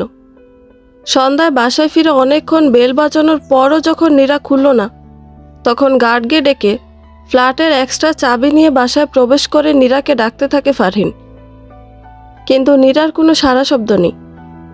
শেষমেশ কোথাও তাকে খুঁজে না পেয়ে কিচেনে যায় ফারহিন এবং সেখানে গিয়ে অজ্ঞান অবস্থায় পায় নীরাকে। সাথে সাথে নীরাকে নিয়ে হাসপাতালে আসে সে। এইসব হয়েছে রনকের জন্য। ফারহিন এবার আর হজম করতে পারে না। ফাহিমকে ফোন করে সব ঘটনা জানিয়ে থানায় একটা মামলা ঠুকে দেয় রনক আর তার পুরো পরিবারের ওপর। রাগে গজগজ করতে থাকে ফারহিন। কতটা নোংরা মস্তিষ্কের হলে কেউ কাউকে তার নিজের স্বামীর বিয়ের ইনভিটেশন পাঠায়। আসলে নোংরা ব্যক্তিত্বে ভরা এই পরিবারটা। অনুষ্ঠান শেষ করে কেবল ঘরে ঢুকে সব গোছাচ্ছিলেন নাজমা বেগম। রনক নিজের ঘরে বসে স্মোক করছে। হঠাৎ বেল বাজল। নাজমা বেগম দরজা খুলে দেখলেন বাইরে পুলিশ। তিনি কোনো কিছু বুঝে ওঠার আগে একজন ইন্সপেক্টর চিল্লিয়ে রনককে ডাকতে থাকেন। তিনি ফাহিমের বড় ভাই। রনক বাইরে আসলে তিনি বলেন, নারী নির্যাতন, মানহানি ও মানসিক নির্যাতনের অভিযোগে আপনার পুরো পরিবারকে এখনই থানায় যেতে হবে। রনক কিছু বুঝে ওঠে না। আমতা আমতা করে বলে, মানে? আপনার ওয়াইফ নিরঞ্জনা হাসান মানে নীরা হসপিটালাইজড। রনকের মুখের বুলি বন্ধ হয়ে যায়। সেও লুটিয়ে পড়ে মাটিতে। রনক পিট পিট করে চোখ মেলে তাকায়। ঘরে কেউ নেই। যাক, অভিনয়টা তাহলে কাজে লেগেছে। মা হয়তো বাইরে পুলিশদের সাথে কথা বলছেন। পুলিশদের হাত থেকে আপাতত বাঁচার জন্য সেন্স হারানোর অ্যাক্টিং করতে বাধ্য হয়েছে রনক। ডাক্তার এসে দেখে গিয়েছেন তাকে এখন যেভাবেই হোক নীরার কাছে যেতে হবে। পরেরটা পরে দেখা যাবে। দরজা খোলার শব্দ শুনে সাথে সাথে চোখ বন্ধ করে ফেলে রনক। নাজমা বেগম ঘরে ঢুকে দেখেন রনক এখনো শুয়ে আছে। হাফ ছেড়ে বাঁচেন তিনি। ডাক্তার তো বললেন বেশি টেনশন করতে যে প্রেশার লো হয়ে পড়ে গিয়েছে, সকালে উঠে যাবে। কিন্তু এই পুলিশগুলোর কি করবেন ভেবে পান না নাজমা বেগম। তার ইচ্ছে করছে নীরাকে খুন করে ফেলতে। চলে গিয়েও শান্তি দিল না বেয়াদবটা। পিছনে পড়ে আছে। নীরাকে একটা উচিত শিক্ষা তো দিতেই হবে, কিন্তু এই জন্য তার বড় ছেলের সহায়তা লাগবে। কিন্তু নাবিল আর নিহাই বিয়েটা অ্যাটেন্ডই করেনি। নাজমা বেগম বুঝে উঠতে পারেন না কেন তার বড় ছেলে বিয়ের পর এরকম হয়ে গেল। নিজের বাড়িতে আসতে চায় না, কিন্তু তিনিও ছেড়ে দেবার পাত্র নন। যে করেই হোক না কেন তিনি নিজের বড় ছেলেকে বিয়েতে উপস্থিত হতে বাধ্য করবেন। অনেক টেনশন নিয়ে নিজের রুমে চলে গেলেন নাজমা বেগম। রনক ঘণ্টাখানেক পর বাসা থেকে বের হওয়ার প্রিপারেশন নিল। মা নিশ্চয়ই এতক্ষণে ঘুমিয়ে পড়েছে। এটাই মোক্ষম সময় বাড়ি থেকে বের হওয়ার। কফি খাবে? ফারিনকে জিজ্ঞেস করে ফাহিম। না, ইচ্ছে নেই। ভাইয়া ওদের বাসায় গিয়েছিল। ছেলেটা নাকি সেন্স হারিয়ে পড়ে গিয়েছে। যেহেতু আমরা তাদের অ্যাগেনস্টে যেসব কথা বলেছি বা অভিযোগ তুলেছি সেগুলোর কোনো প্রমাণ দেয়নি, তাই ডাইরেক্ট অ্যারেস্ট করতে পারেনি। আর অনেক রাত হয়ে গিয়েছে, লেডি কনস্টেবলও ছিল না। কিন্তু ভাইয়া ওদের বলেছে কাল থানায় যেতে। তোমার কি মন খারাপ? না, দেখো, চিন্তা করো না, ঠিক হয়ে যাবে নীরা। ডাক্তার তো বলল মানসিক স্ট্রেসের কারণে এমন হয়েছে। তাছাড়া ও ঠিকভাবে খাওয়া দাওয়া করছিল না। সব ঠিক হয়ে যাবে, চিন্তা করো না। আমিও চাই সব ঠিক হয়ে যাক। কারণ ঠিক না হলে ওই রনক আর ওর পরিবারকে আমি ছাড়ব না। আমাদের ঠান্ডা মাথায় কাজ করতে হবে ফারহিন। আগে নীরার জ্ঞান ফিরতে দাও। এমনও তো হতে পারে নীরা কেস করতেই চায় না। মানে কি বোঝাতে চাচ্ছ তুমি? ওর সাথে যে অন্যায় হয়েছে তার বিচার হবে না? এভাবেই অন্যায়কে প্রশ্রয় দিয়ে যাব আমরা? দেখো ফারহিন, নীরার সাথে যে অন্যায় হয়েছে সেটার বিচার যদি নীরা চেয়েই থাকতো, তাহলে কি সে অনেক আগে এ ব্যাপারে স্টেপ নিত না? সে নেয়নি কারণ সে চায় না যে কিছু হোক বা করা হোক এই ব্যাপারে। সে হয়তো নীরবে কারো কোনো ক্ষতি না করেই জীবনে এগিয়ে যেতে চায়। এটা তার ইচ্ছা। সেখানে আমরা তো কেউই না কিছু বলার। দেখো ফারহিন ফাহিমের কথার উত্তর দেওয়ার আগে লক্ষ্য করলো রনক দৌড়ে আসছে। তারা দুজনেই চমকে গেল। রনক এখানে কিভাবে? তার তো এখানে থাকার কথা না। রনক এসে কেবিনে ঢোকার আগেই ফারহিন আটকিয়ে ফেলে তাকে। দেখো ফারহিন, তোমার সাথে আমি পরে কথা বলবো। আমাকে আগে নীরার কাছে যেতে দাও। কেন? কেন যেতে দেব? তোমার না বিয়ে হচ্ছে তোমার নতুন শখের নারীর সাথে? অবশ্য নতুন কি, সে তো অনেক আগে থেকে তোমার শখের নারী ছিল। শুধু তুমি বুঝতে দাওনি নীরাকে। এই যা, কতটা নিকৃষ্ট তুমি। হ্যাঁ Farhin, let me go. No, I want. আগে জবাব দাও, কতটা নির্লজ্জ তুমি। আমার সামনে ভালোবাসা দেখিয়ে নীরার খেয়াল রাখতে বলে লজ্জা লাগলো না বিয়ে বসে গেলে? আর কোথায় তোমার শখের নারী? ওকে বলে দিও, ওকে পেলে এই ফারহিন চিবিয়ে খাবে। কতটা নির্লজ্জ হলে সে এইসব নোংরামি আবার নীরার কাছে দেখায়। কতটা খারাপ আর নোংরা তোমার পরিবার। ফারহিন, তোমার যা বলার আমাকে বলো, ভুলেও আমার পরিবারের ওপর যেও না। এই, তুই বের হয়ে যা এখান থেকে। নির্লজ্জ বেশরম কোথাকার। একে তো অন্যায় করেছিস, আবার গলাবাজি করছিস কোন সাহসে? ফারহিন, বিহেভ। কিসের বিহেভ? হ্যাঁ, একটা মেয়ের জীবনের 12টা বাজিয়ে তুই এসেছিস ভালোবাসা দেখাতে? তুই না সেন্স হারিয়ে পড়ে গিয়েছিলি? তাহলে আবার হাসপাতালে এসেছিস কেন? ফাহিম অনেকক্ষণ ধরেই রনক আর ফারহিনের এইসব ঝগড়া দেখেই যাচ্ছে। তার মনে হচ্ছে রনকে একটা সুযোগ দেওয়া উচিত নীরার সাথে দেখা করার। সে তাই ফারহিনকে বুঝিয়ে ওখান থেকে নিয়ে যায়। যদিও ফারহিন প্রথমে রাজি হচ্ছিল না, কিন্তু পরে যেতে বাধ্য হয়। রনক মনে মনে ভাবে, এই ফাহিম ছেলেটাকে সে যতটা খারাপ ভাবছিল আসলে ততটাও খারাপ না সে। ফারহিন মুখ গোমরা করে বসে আছে। নীরা ডাক্তারকে জিজ্ঞেস করছে তাকে কখন ডিসচার্জ করা হবে। ডাক্তার বলেছেন আর কিছুক্ষণ পরই ছেড়ে দেওয়া হবে, কিছু ফর্মালিটি পূরণ করতে হবে। ফারহিনের মুখ গোমরা করার কারণ নীরা তাকে অনেক বকেছে। নীরা এসবে নিজেকে একেবারেই জড়াতে চায় না। সে নীরবে নিজের জীবন নতুন করে একা বাঁচতে চায়। কি দরকার এদের পিছনে এসবে টাইম ওয়েস্ট করে? ফারহিন নীরার ভালো চায়, সেটা নীরা বুঝতে পারছে। কিন্তু একবার অন্তত নীরা সেন্স ফিরার অপেক্ষা তার করা উচিত ছিল। কাকে জেলে দেবে নীরা? যেই ছেলে তাকে কখনোই ভালোবাসেনি, যে কখনো তার ছিল না, তার কাছে কিসের অভিযোগ? নীরা ভেবে নেয় সে আর এখানেই থাকবে না, দূরে চলে যাবে। কেউই তার মনের অবস্থাটা বুঝতে পারছে না। সবাই পড়ে আছে কাদা ছোড়াছুড়ি নিয়ে। রনকের মেজাজ সকাল থেকেই ফুরফুরে। তার বারবার মনে পড়ে যাচ্ছে কাল রাতে কতদিন পর সে নিজের নীরার কাছে গিয়েছিল। কতদিন পর সে তাকে ছুঁয়ে দেখেছে, আদর করেছে। গত রাতে রনক ধীর পায়ে কেবিনে প্রবেশ করে। নীরার হাতে স্লাইন। ঘুমিয়ে আছে সে। রনক মুগ্ধ দৃষ্টিতে তার দিকে তাকায়। কেন যে সবাই বলে নীরা সুন্দর না? এই যে তার বউ সুন্দর, কত সুন্দর। ঘুমন্ত অবস্থায় কাউকে এত সুন্দর লাগতে পারে? অবাক হয়ে যায় রনক। নীরার কাছে গিয়ে বসে সে। মাথায় হাত বুলিয়ে দেয়, সময় নিয়ে চুল ম্যাসাজ করে দেয়। যদিও নীরাকে ঘুমের ইঞ্জেকশন দেওয়া হয়েছে, তাও ভালোভাবে তার মাথায় হাত বুলিয়ে দেয় রনক। এতে ঘুম ভালো হয়। এরপর নীরার দিকে বেশ কিছুক্ষণ সময় নিয়ে তাকিয়ে থাকে। কি অবস্থা হয়েছে তার! চোখের নিচে কালো দাগ, চুল উস্কো খুস্কো। দেখে বোঝা যাচ্ছে সে কতটা অসুস্থ। হালকা করে নীরার বুকে মাথা রাখে রনক। মনে মনে বলে, এইভাবে কি সারা জীবন থাকা যায় না? কেন যে আমাকে ছেড়ে চলে গেলি তুই? কি অবস্থা করেছিস নিজের! চোখের নিচে কালো দাগ পড়ে গিয়েছে। কেন যে বুঝিস না তুই, তোকে আমি কতটা ভালোবাসি। নীরার দিকে আবার তাকায় রনক। কি স্নিগ্ধ চেহারা। নীরার দিকে তাকিয়ে থাকতে থাকতে ইচ্ছাটাকে আর দমন করে রাখতে পারে না রনক। নীরার অধরে অধর মিলিয়ে দেয়। রনকের চোখ থেকে পানি গড়িয়ে নীরার গালে পড়ে মিশে যায়। বেশ কিছুক্ষণ এভাবে থেকে ছেড়ে দেয় নীরাকে। কানের কাছে ফিসফিস করে বলে, শুধু আর একটা দিন কষ্ট কর, এরপর তোকে নিয়ে যাব, কথা দিলাম।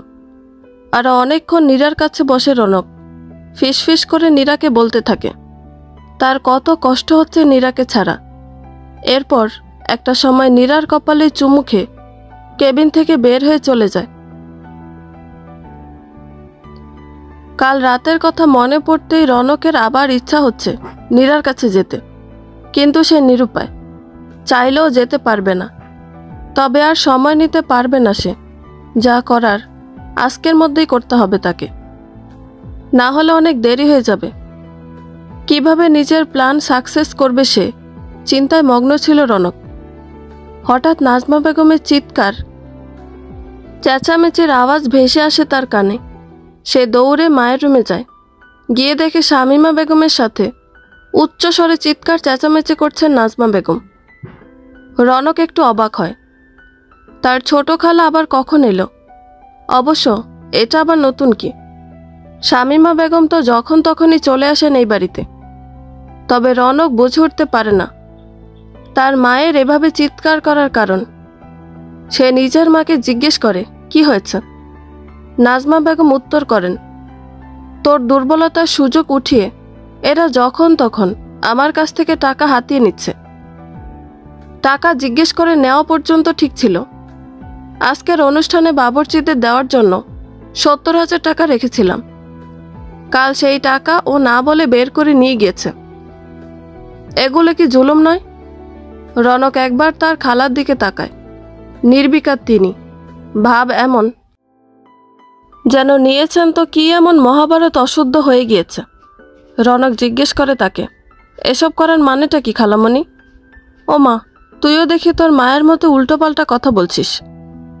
একটা মেয়েকে বিয়ে করছিস, তার বিয়ের জিনিসপত্র কেনার আছে, আরও কত আনুষঙ্গিক খরচ, এগুলো তুই দিবি না তো কে দিবে? খরচ দেওয়ার চুরি করে নেওয়ার মতো অনেক পার্থক্য আছে খালামণি। শামীমা বেগম এসে ঠাস করে রনকে একটা চর মেরে দিলেন। নাজমা বেগম হতভম্ব হয়ে গেলেন। শামীমা বেগম রাগে গজগজ করতে করতে বললেন, বেশি ঢং দেখানোর দরকার নেই। আমার মেয়ের খরচ লাগতো দেখে আমি টাকা নিয়েছি। কোন সাহসে তুই আমাকে চোর বলিস? তোরা যদি বেশি বেশি করিস তাহলে এই বিয়ে হবে না বলে দিলাম। এবার কিন্তু বেশি বেশি হচ্ছে শামীমা। তোর সাহস কি করে হয় আমার ছেলের গায়ে হাত তোলার? সাহসের কিছুই দেখনি আপা, কিন্তু দেখাতে বাধ্য হব। যদি বেশি বেশি করেছ, তোমার এই ছেলেকে কে বিয়ে করবে শুনি? যে জীবনে বাবা হতে পারবে না তাকে কেউই কোনোদিনও বিয়ে করবে না। তাও তোমাদের অহংকারের শেষ নেই দেখছি। তুই কিন্তু অনেক বেশি কথা বলছিস, মুখে লাগাম দে। কোন সাহসে আমার ছেলেকে নিয়ে তুই এসব মন্তব্য করছিস? শামীমা বেগম উত্তর করতেই যাবেন, তার আগে হঠাৎ করে অনেক জোরে জোরে বেল বাজতে লাগলো। হন্তদন্ত পায়ে ছুটে গিয়ে দরজা খুললেন নাজমা বেগম। ইন্সপেক্টর এসেছেন। নাজমা বেগম রনকের দিকে তাকালেন একবার। তার চোখে মুখে আতঙ্ক। এবার কি হবে? নীরা বাসায় ফিরেছে অনেকক্ষণ আগে। একটু রেস্ট নিচ্ছে সে। পেজ চেক করে দেখলো কোনো অর্ডার নেই। মনটা খারাপ হয়ে গেল নীরার। শুরু করার আগেই সব শেষ হয়ে গেল। কিন্তু থেমে যাবে না নীরা, আবারও নতুন করে শুরু করবে। কিন্তু শরীরে ন্যূনতম শক্তি পাচ্ছে না সে। কেমন যেন একটা লাগছে। নিজের মনকে বোঝানোর চেষ্টা করছে নীরা, এটাই তার জীবন, এটাই হওয়ার কথা ছিল। ফারহিন বাজারে গিয়েছে নীরার ঔষধ আর কিছু ফল কিনতে। নীরা চোখ বন্ধ করল, তার আরামের দরকার। নাজমা বেগম ভয়ে গুটিসুটি মেরে বসে আছেন। রনকের চেহারায় কোনো ভয় নেই। সে মেনে নিবে যা ইচ্ছে হবে, শামীমা বেগম শাড়ির আঁচল ধরে খুঁট পাকাচ্ছেন। মারিয়াও আতঙ্কিত। সে বাসায় ছিল তখন তাকে ডেকে আনা হয়েছে। আমাদেরকে এখানে কেন ডেকে আনা হয়েছে ইন্সপেক্টর? জিজ্ঞেস করেন শামীমা বেগম। আপনারা জানেন না বুঝি যে কেন ডেকে আনা হয়েছে? কোনো উত্তর করেন না কেউ। ইন্সপেক্টর আবার বলতে শুরু করেন, আপনারা একটা মানুষকে বিয়ের পর থেকে ডোমেস্টিক ভায়োলেন্স, নারী নির্যাতন, মানহানি থেকে শুরু করে আরও অনেক কিছুই করেছেন। শুধু তাই না, বৈবাহিক জীবনে এক্সট্রা ম্যারিটাল অ্যাফেয়ার ছিল আপনার ছেলের। সেই মেয়ের সাথে বিয়ে হওয়ার ব্যাপারে তার ওয়াইফকে জানাতে ইনভিটেশন কার্ড পাঠানো হয়েছে। কাজটা কে করেছে? নাজমা বেগম রাগান্বিত চোখে তাকান মারিয়া আর শামীমা বেগমের দিকে। এই অসভ্যগুলোর অতিরিক্ত বাড়াবাড়ির কারণেই আজ তাদের সবাইকে থানায় আসতে হয়েছে। কাজটা কে করেছে বললেন না যে? আবারও জিজ্ঞেস করেন ইন্সপেক্টর। এই তো এরা করেছে ইন্সপেক্টর। আমি কোনোভাবেই চাইনি নীরা ব্যাপারগুলো জানুক। আমি বিয়েটা চুপচাপ মিটিয়ে নিতে চেয়েছিলাম, কিন্তু এই মা মেয়ে নোংরামিগুলো করেছে। শামীমা বেগম ও মারিয়ার দিকে পয়েন্ট করে কথাগুলো বলেন নাজমা বেগম। শামীমা বেগমও ছেড়ে দেওয়ার পাত্র নন। তিনি বলেন, এখনকার বিষয়গুলো না হয় আমরা জানিয়েছি, কিন্তু এর আগে নীরার সাথে যে নির্যাতনগুলো হয়েছে সব তো এই মহিলাই করেছে। ঠিক কী ধরনের নির্যাতন খুলে বলুন। শামীমা বেগম তখন ইন্সপেক্টরকে সব ঘটনা খুলে বলে দেন। নাজমা বেগমের কপালে হাত পড়ে যায়।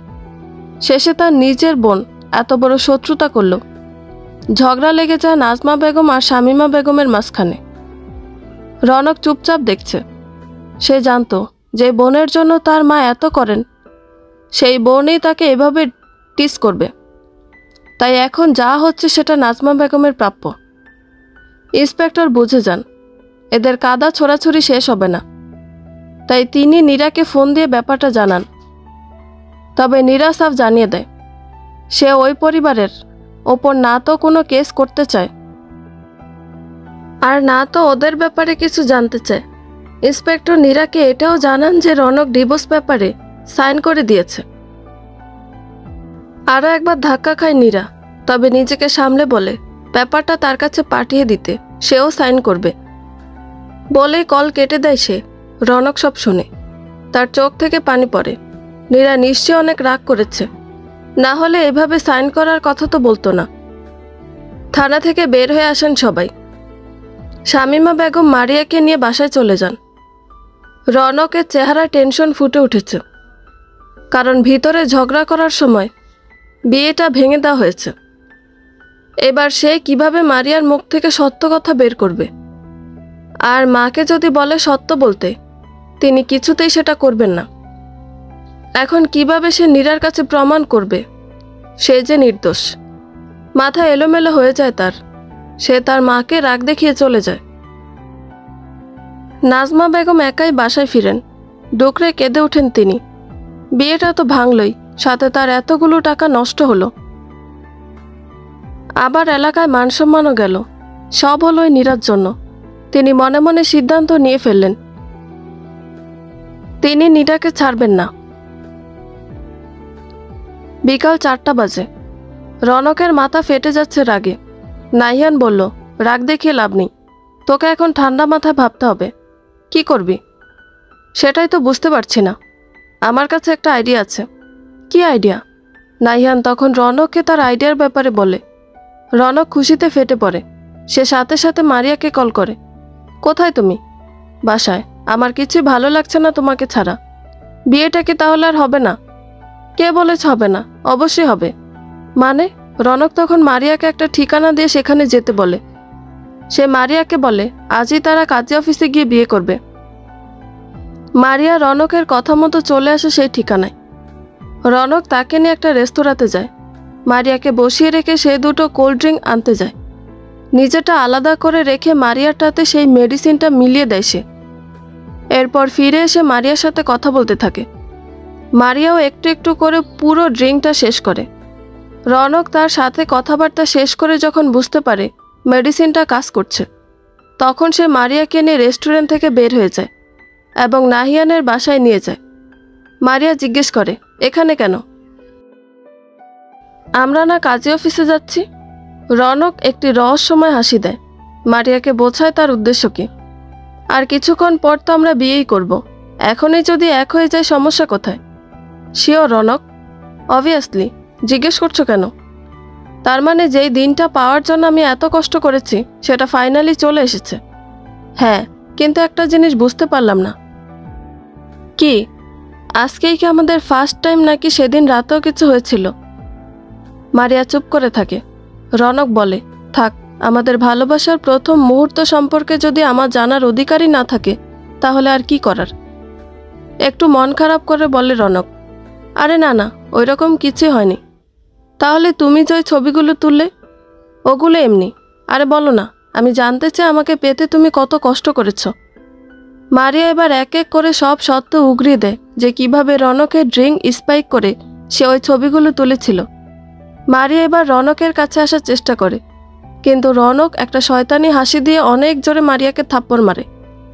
মারিয়া অবাক হয়ে কিছু বলার আগেই রনক বলে, তোর নোংরা গেম এখানেই শেষ। নীরা ড্রয়িং রুমে বসে আছে, হাতে ডিভোর্স পেপার। নাজমা বেগম পাঠিয়েছেন।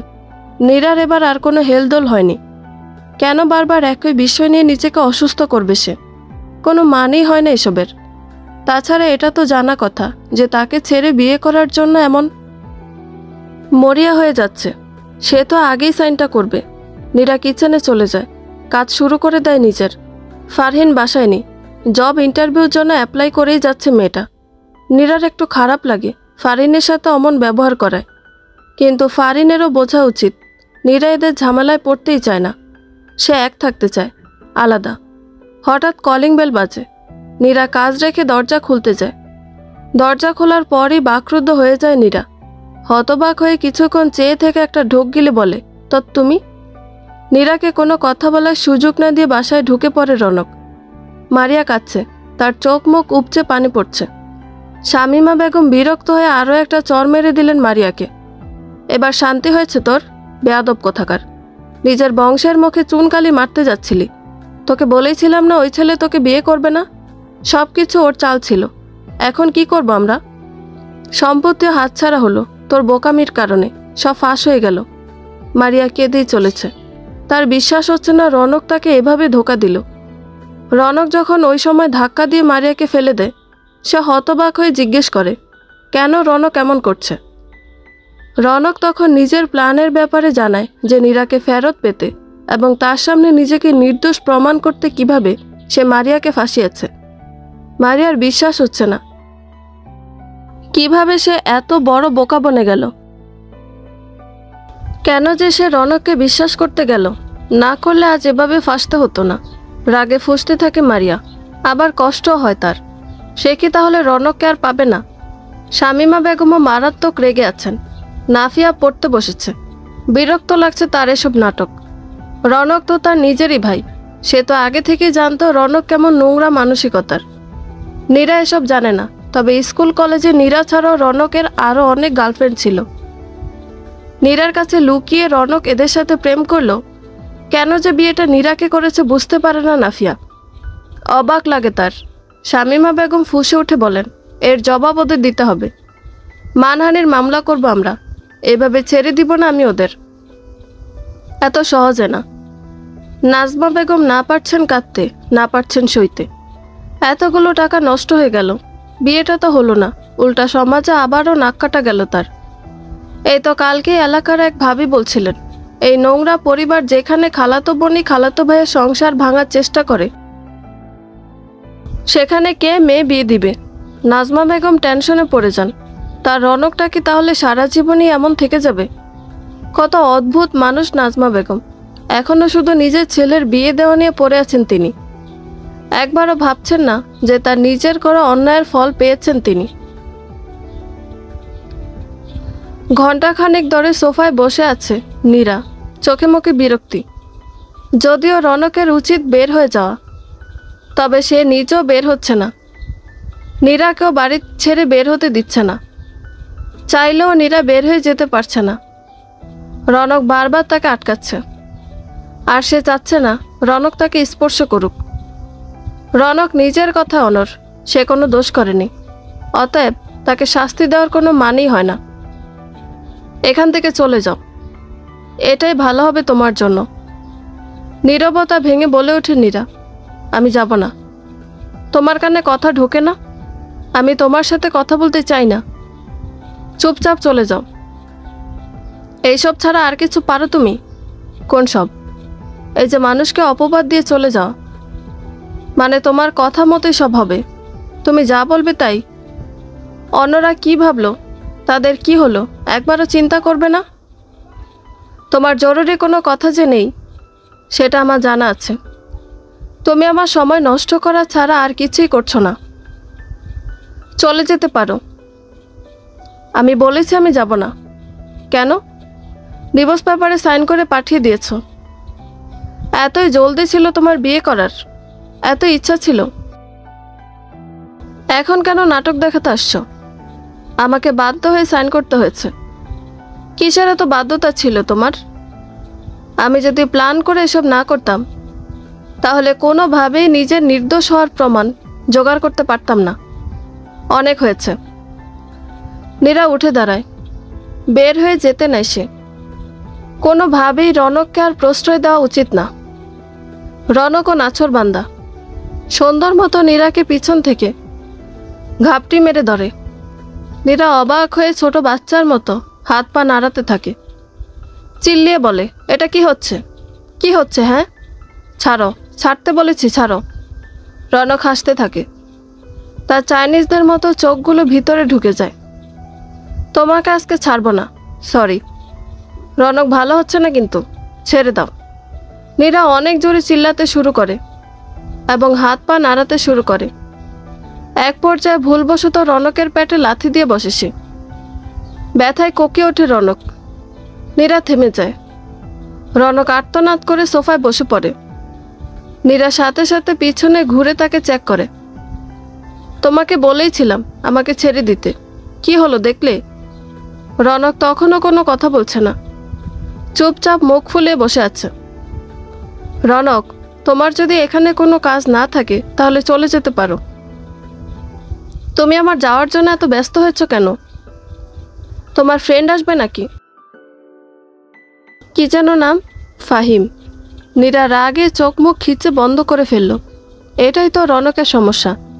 সে উল্টোপাল্টা কথা বলতে খুবই পছন্দ করে। যে কোনো জিনিসের উল্টো মিনিং বের করতে পারলে রনক থাকে খুশি। চুপচাপ এখান থেকে চলে যাও, না হলে অনেক খারাপ হয়ে যাবে, বলে দিলাম। তোমার মুখে এসব নোংরা কথা শোনার কোনো ইচ্ছে আমার নেই। আমার কথা নোংরা? অবশ্যই নোংরা। আমার কথা নোংরা হলে ভালো কথাটা কার? রনক, যথেষ্ট হয়েছে। আমার মনে হয় তোমার এখন চলে যাওয়াটাই বেটার। আমার যাওয়া নিয়ে অনেক ব্যস্ত তুমি, তাই না? রনক উঠে দাঁড়ায়। হ্যাঁ, তোমার যদি মনে হয় আমি ব্যস্ত তাহলে সেটাই সঠিক। রনক টেবিলের ওপর তার ফোন ছুঁড়ে মারে আর বলে, এখানে সব প্রমাণ আছে যে আমি নির্দোষ, দেখে নিও। বলেই রনক হন হন করে বের হয়ে যায় বাসা থেকে। নিজের ফোনটাও নেয় না সে। নীরা মাথায় হাত রেখে বসে পড়ে। তার রাগ বাড়তে থাকে। কেন রনক একটা স্বাভাবিক মানুষ হতে পারে না? কেন তার এত বাজে মন্তব্য করা লাগবে সব ব্যাপার নিয়ে? আচ্ছা, এই ফোনটার ভিতরে আবার কি থাকতে পারে? চিন্তা করে নীরা। রনকের ফোনে নীরার জন্য ফিঙ্গারপ্রিন্ট বরাদ্দ রয়েছে। সে ফোনটা খোলে। আচ্ছা, ফোনের ভিতর কোনো প্রমাণ থাকলে অবশ্যই গ্যালারিতেই থাকবে। সে গ্যালারিতে ঢুকতেই তার সামনে মারিয়ার ভিডিওটি পড়ে। হতবাক হয়ে থাকে নীরা কিছুক্ষণ। সম্পূর্ণ ভিডিওটি সে মন দিয়ে বারবার দেখতে থাকে। তার বিশ্বাস হয় না, নারী হয়েও কিভাবে শামীমা বেগম আর মারিয়া এত নিকৃষ্ট হতে পারে। নীরা বুঝতে পারে রনকের প্রতি করা তার সন্দেহ সঠিক ছিল না। সে সব কিছু শুরু থেকে ভেবে মিলাতে থাকে। এভাবেই তার বেশ কিছুটা সময় কেটে যায়। 2 দিন কেটে যায়। নীরাজ ভার্সিটিতে এসেছে। দ্রুত ভার্সিটি শেষ করে বাসায় যেতে হবে তাকে। আজকে একটা ইন্টারন্যাশনাল অর্ডার সে পেয়েছে। এই অর্ডার রিসিভ করা মাত্রই তার পেজ অনেক জনপ্রিয় হয়ে উঠেছে। অর্ডারটা ভালোভাবে কমপ্লিট করা গেলে অবশ্যই সে অনেক ভালো একটা পজিশনে পৌঁছাতে পারবে ভেবেই তার খুশি লাগছে। রনকের ফোনটা এখনও তার কাছে। রনক ফোন করেছিল, নীরা ধরেনি। নীরা ভার্সিটি থেকে বের হতেই যাবে, তার সাথে দেখা হয়ে যায় ফাহিমের। ফাহিমের বাসা এদিকেই, সেই সূত্রে দেখা হয় তাদের। টুকিটাকি কথা বলছিল তারা। হঠাৎ সেখানে রনক চলে আসে। নীরা কথা বলতে বলতে খেয়াল করে উল্টো রাস্তায় রনক আসছে। রনক এসেই কোনো সুযোগ না দিয়ে ফাহিমকে ধরে মারতে শুরু করে। বেধড়কভাবে পিটায় সে ফাহিমকে। ভার্সিটির সবাই এই কাণ্ড দেখছে। নীরা অনেকবার চেষ্টা করেও থামাতে পারে না রনককে। রনক উল্টো তাকেই গালিগালাজ করা শুরু করে এবং বলতে লাগে, আমার কথা না শোনার এটাই কারণ তোর। এখন আর ভালো লাগে না আমাকে। অন্য কাউকে পেয়ে গেছিস দেখেই তো এত ইজিলি বাড়ি ছেড়ে চলে এসেছিস তুই। নোংরা মেয়ে কোথাকার, লজ্জা লাগে না বিবাহিত হয়ে এসব করতে? ওখানে উপস্থিত সবাই অবাক হয়ে যায় এসব কথা শুনে।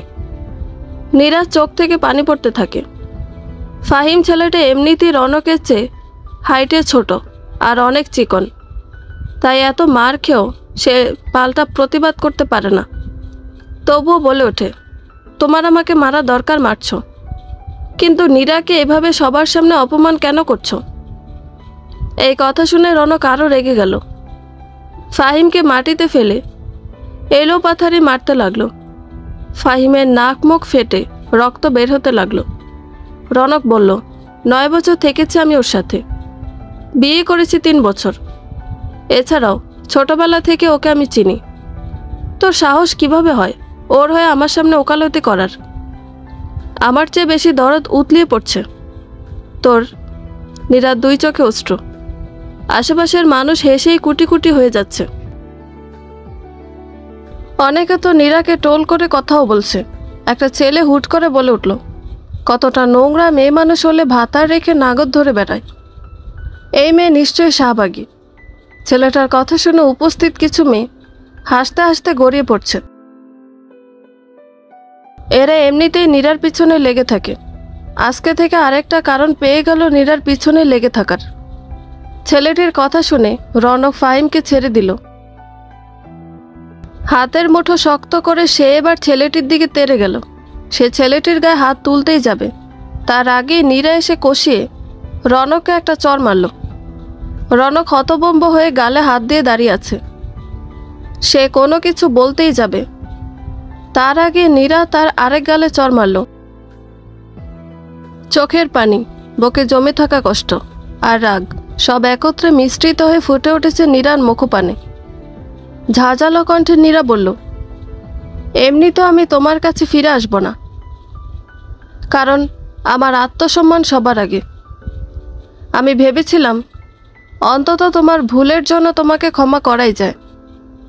তবুও আজ তুমি যা করেছ ক্ষমার অযোগ্য। তুমি, তোমার মা, তোমার পুরো পরিবারই অমানুষ। তোমরা মানুষের কাতারই পড়ো না। অবশ্য যার নিজের চরিত্রে সমস্যা আছে সে তো অন্যকে খারাপ মনে করবেই। তুমি আমাদের স্কুল লাইফ, কলেজ লাইফেও যে অনেক মেয়ের সাথে সম্পর্কে জড়িয়েছিলে আমি সেটা জানি।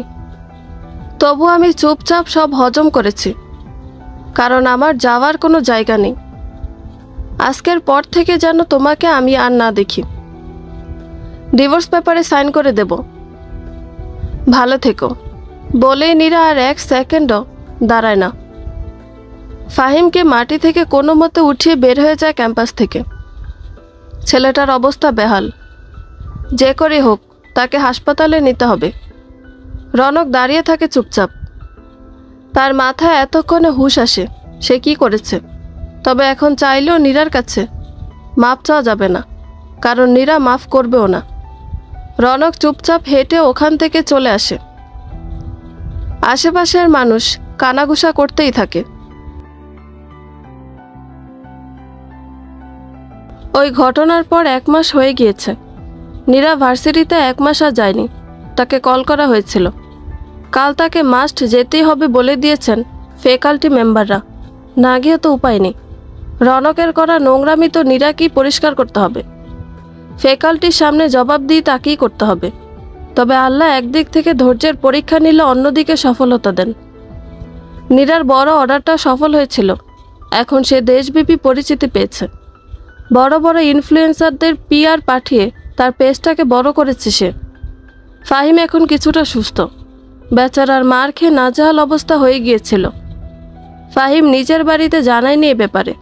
মিথ্যা দিয়ে বলেছে সে বাইরে এসেছে। তার বড় ভাই ইন্সপেক্টর মাহিম এই ব্যাপারে কিছু জানলে রনককে জীবিত রাখবেন না। এমনিতেই রনকের উপর একটা কেস ফাইল করা হয়েছে। নীরা ফাহিমকে বলেছিল সে যদি চায় তাহলে রনককে শাস্তি দিতে পারে, কিন্তু ফাহিম শোনেনি। সে জানে নীরা যতই বাইরে বাইরে বলুক যে সে ঠিক আছে, আসলে ভিতরে ভিতরে তো নীরা ভেঙে পড়েছে। নাজমা বেগম পুলিশ স্টেশনে বসে আছেন। রনককে আজকে জামিন দেওয়া হবে।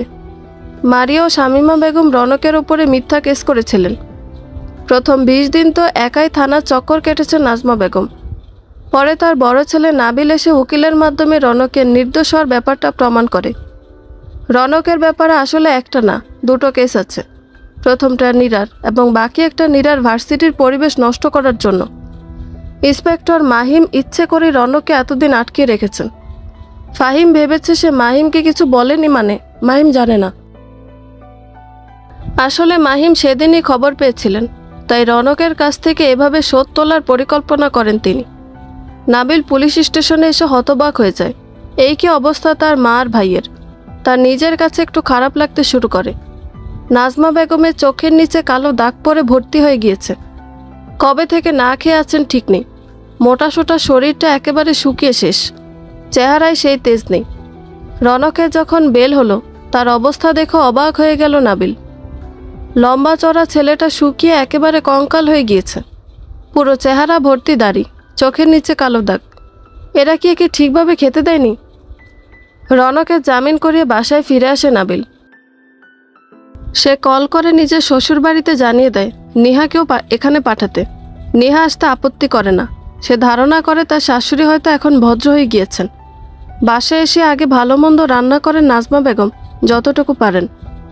নাবিল জানায় সে মারিয়া আর শামীমা বেগমের ওপর মানহানির মামলা দায়ের করবে, মিথ্যা অভিযোগ তোলার জন্য। নাজমা বেগম কিছু বলেন না।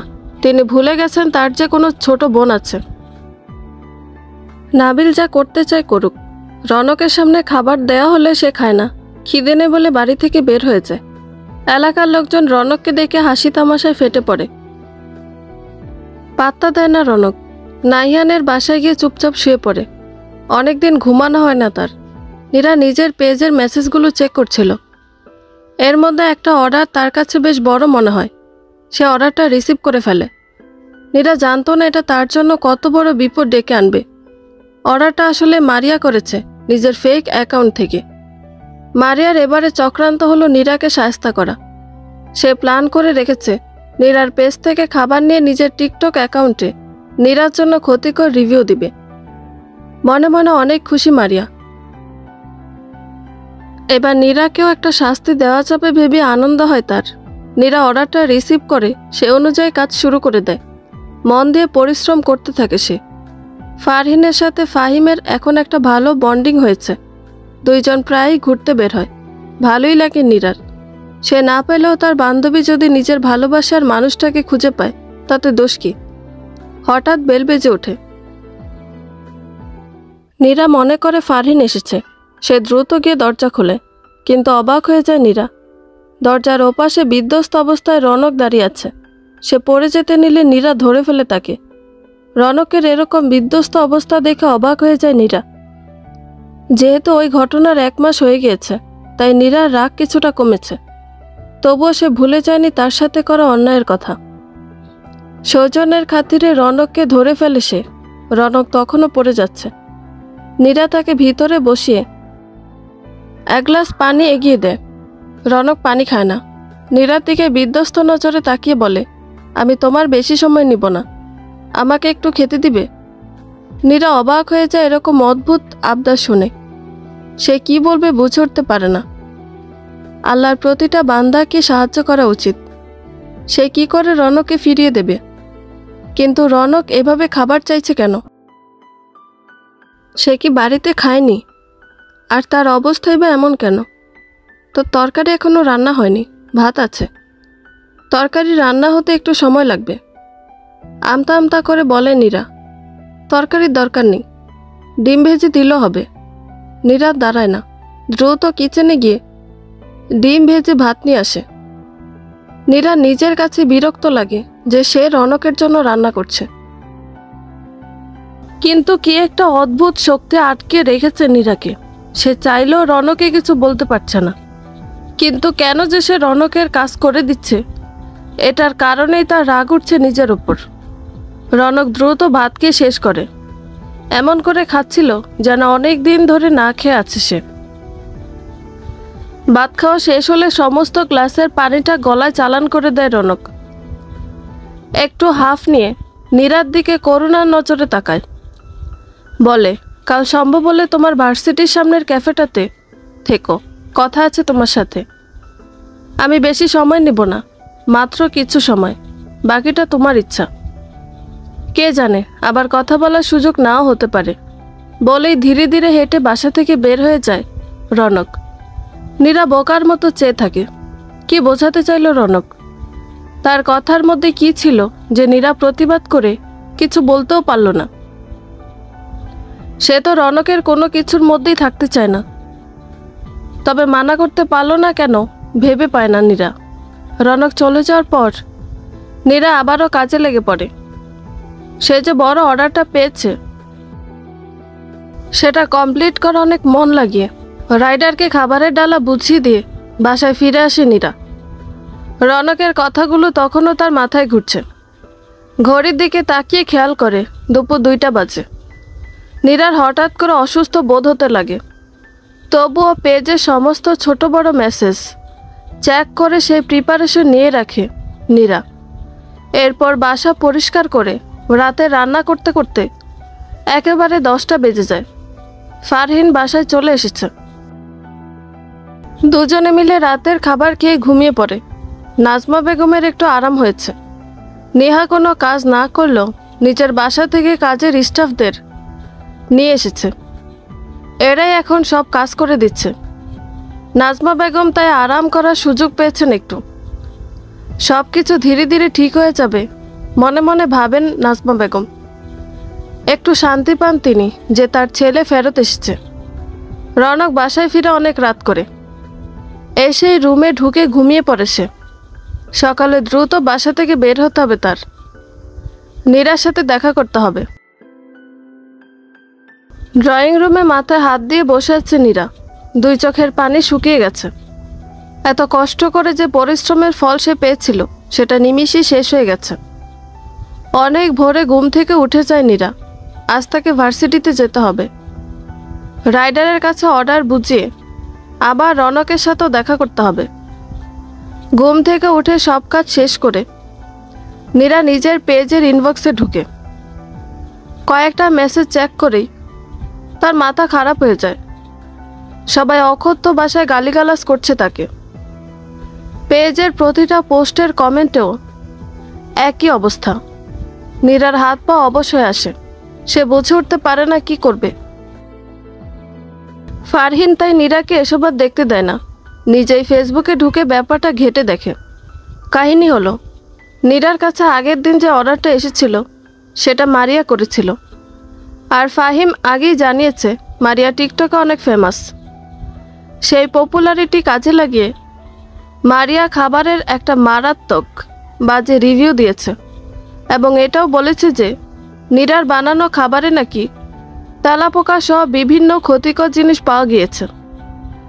মারিয়ার ফ্যান্সরা নীরাকে সেজন্য কমেন্ট বক্সে হ্যারাস করছে এবং মারিয়ার সাথে টিকটকাররাও মারাত্মক হ্যারাসমেন্ট দিচ্ছে নীরাকে। ফারহিন আমতা আমতা করে নীরাকে বলে যে এখন তো তার আর কোনো ইনকাম নেই, ফারহিনেরও কোনো জব নেই। ফারহিনের পক্ষে একা সম্ভব হবে না নীরাকে আর এই বাড়ির খরচ দুটোই চালাতে। নীরা বুঝে যায় ফারহিনের কথা, তখন কিছু না বললেও পরে নীরা চিৎকার করে কেঁদে ওঠে। আর কত সহ্য করতে হবে তাকে সে বুঝে ওঠে না। এত কষ্ট করে বানানো তার পেজটা রাতারাতি সব ফলোয়ার কাস্টমার হারিয়ে ফেলে।